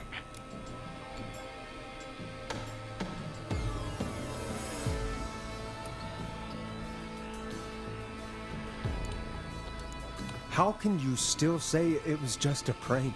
Oh, come on. God damn it! You made George think Jason had been murdered. He thought his best friend was dead. And so tonight you stabbed him for real? It's the role he wanted to play. Jason's still alive, Marie. He was with a friend. We talked her through how to stop the bleeding and got him professional help just in time. Oh. Well, shame he didn't have the good sense to die earlier. He's gonna regret that. Enough about him. Me and George took off running, but somehow we got separated in the woods. I ended up near the bottom of Whistling Point, and when I noticed George wasn't with me, I panicked. And then, I don't know how he snuck up on me, but the Whistling Man grabs me. I scream, and he starts laughing, telling me it's just a joke. I can stall for time here.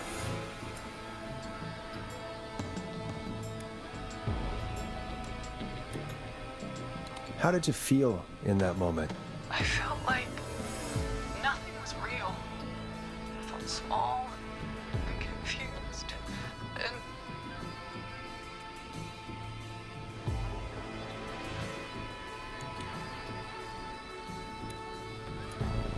Tell me what happened next. I suddenly recognized it was Chuck. Chuck Brody was the Whistling Man, laughing away. But then he stops, and he's looking up at the top of Whistling Point. What was he looking at?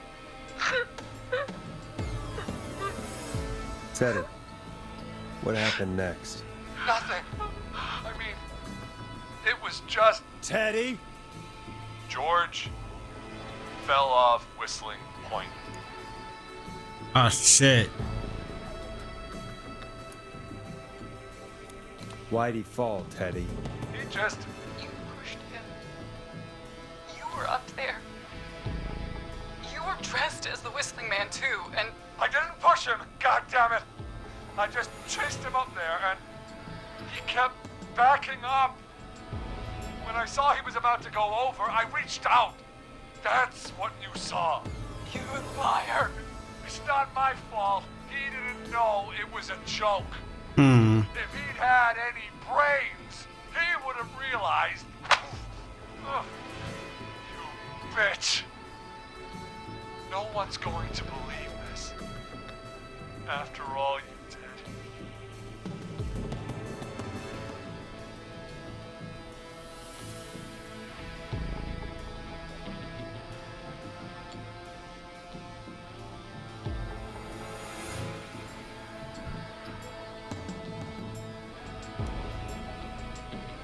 If she's lying, why the cover-up?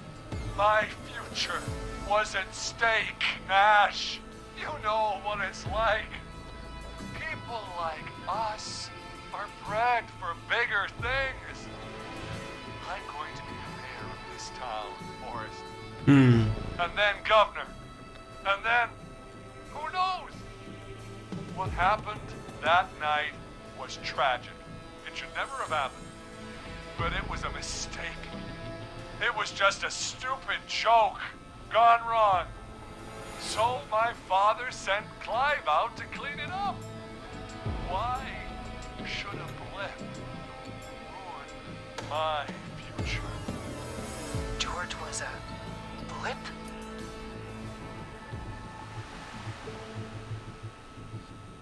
He wasn't a blip, Marie. His father covered it up from there. I searched for George's body all night, but Sandra found him the next morning while out jazz running. she found him in the river, but she lied about that to protect Teddy. She said something about her rent going up, unless she... Teddy, did your father own Sandra Sharp's dance studio? It's Gallows Creek, not Sharp Creek.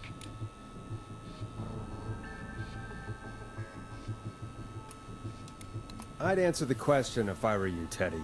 Yes, okay. We own most of the town. That's it then. Your father was going to run her out of business, unless she lied and said she found him in the reservoir instead of the river. What my father did in his business dealings is nothing to do with me. The false reports. That's why you killed Sheriff Matthews too, isn't it, Maria? Not just to get him out of the way, but... Everyone was in on it, Forrest. Even the coroner wrote a fake report. Said George was drinking. That he just got himself into trouble. And I saw. I'm sorry. For all it's worth, Virginia didn't have much of a choice. She had a sick sister whose treatments she couldn't afford. She played along with the gallows to save her sister's life. By the way, I like how the what's his name? The person in front of us on the other side of the thing, that killer, the whistling man killer person, I like how the bottom of their mask kind of blends in with the blinds behind them, so that it kind of gives that that see-through look every now and then. Kind of gives a see-through look. I like it. And her own. even still, she should have told the truth. I did my part. I tried everything I could think of. I even went to the newspaper, but no, that coward killed the story. We'll take care of Maurice Russell later.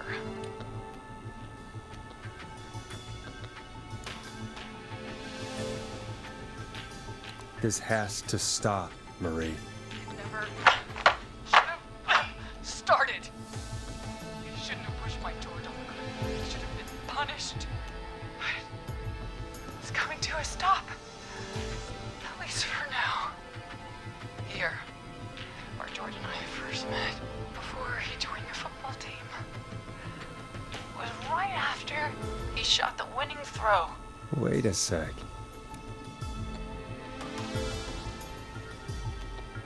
Ah, shit.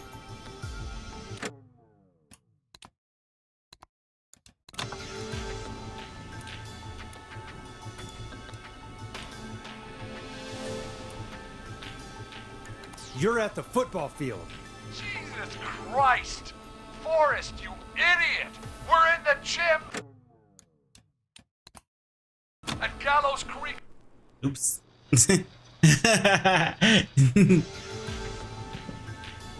at Gallows Creek High, in the gymnasium. That's right, Forrest. Not that it matters, but yes, we're here. Anyway, I think that about wraps up the interview with Teddy. So, Marie? Where? Oh my god. Peggy! Teddy? You've got to help me. quiet. You'll talk more later. Now I have to talk to someone who mattered more than you ever did. Peggy, it's been so long since I've seen your face. I worried you wouldn't come. Marie! Oh my god. I thought you... And here I was, thinking you'd forgot me. I'd never forget my own sister.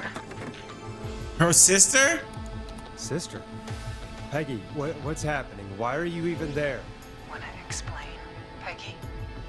Earlier, while you were speaking to Jason, I got a call. Do you remember? Well, it was from Dawn.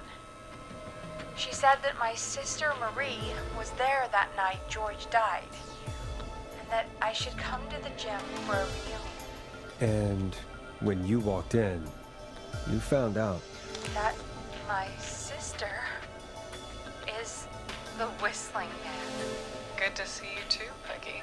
Why didn't you tell me any of this? She said that it was my last chance to see my sister. I knew if I told you, you'd try to stop me or come with me when we need you on the radio. And I just... I'm sorry. This has to be a lot for you. What happened to you, Marie? You just disappeared one day. Disappeared? I was thrown out, Peggy. I begged Mom and Dad to do something about what happened that night, but did they care? No, they told me to stay quiet. They only cared when they learned I'd been with George.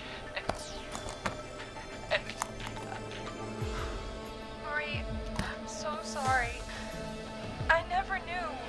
it's not your fault. Really, it's Mom and Dad I should be seeing right now. But since they're dead and gone, well, I'll have to settle for the next best thing.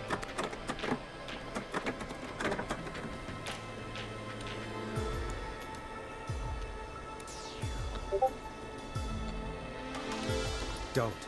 Marie, listen to me. You don't have to do this. Someone has to pay for what they did. Marie, please. Mom and Dad are gone, Peggy. Besides, you forgot me. Just like the rest. You forgot. Marie, Peggy never forgot about you. Keep your mouth shut. She kept a card from you. She kept it here on her desk. What card? The card you made me for my 8th birthday. What does it say then? Happy birthday, Peg. Now you're great and 8. Love, M.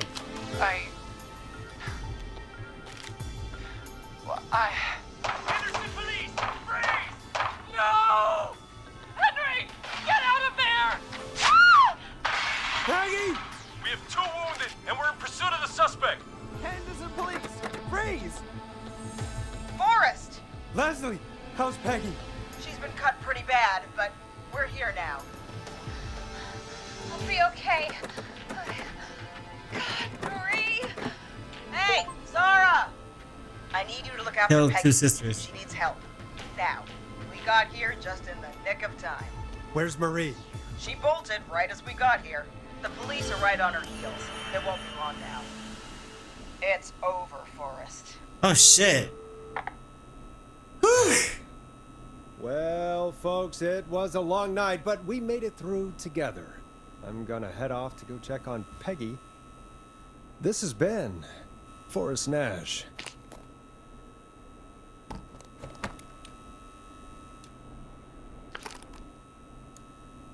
It took me forever to get this thing on here.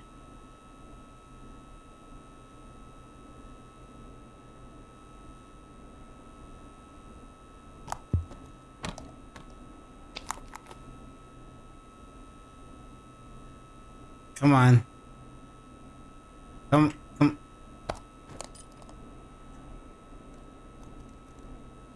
Come on.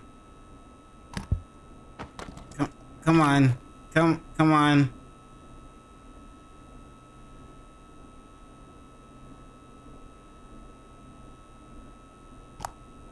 Okay, cool. Let's make tomorrow better.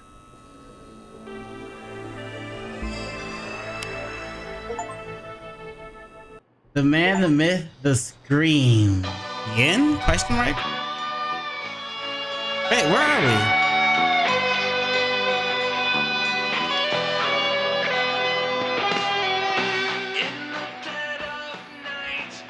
Looks like Scott was the only person that died, I guess.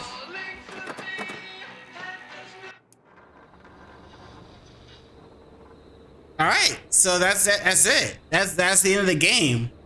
I guess we did okay. I tried to save everyone, but it looked like one person died. But that was like out of our, you know, was that our reach? I don't know. It saved a lot of people though, but you know, whatever. Let's I'm actually gonna end the stream here.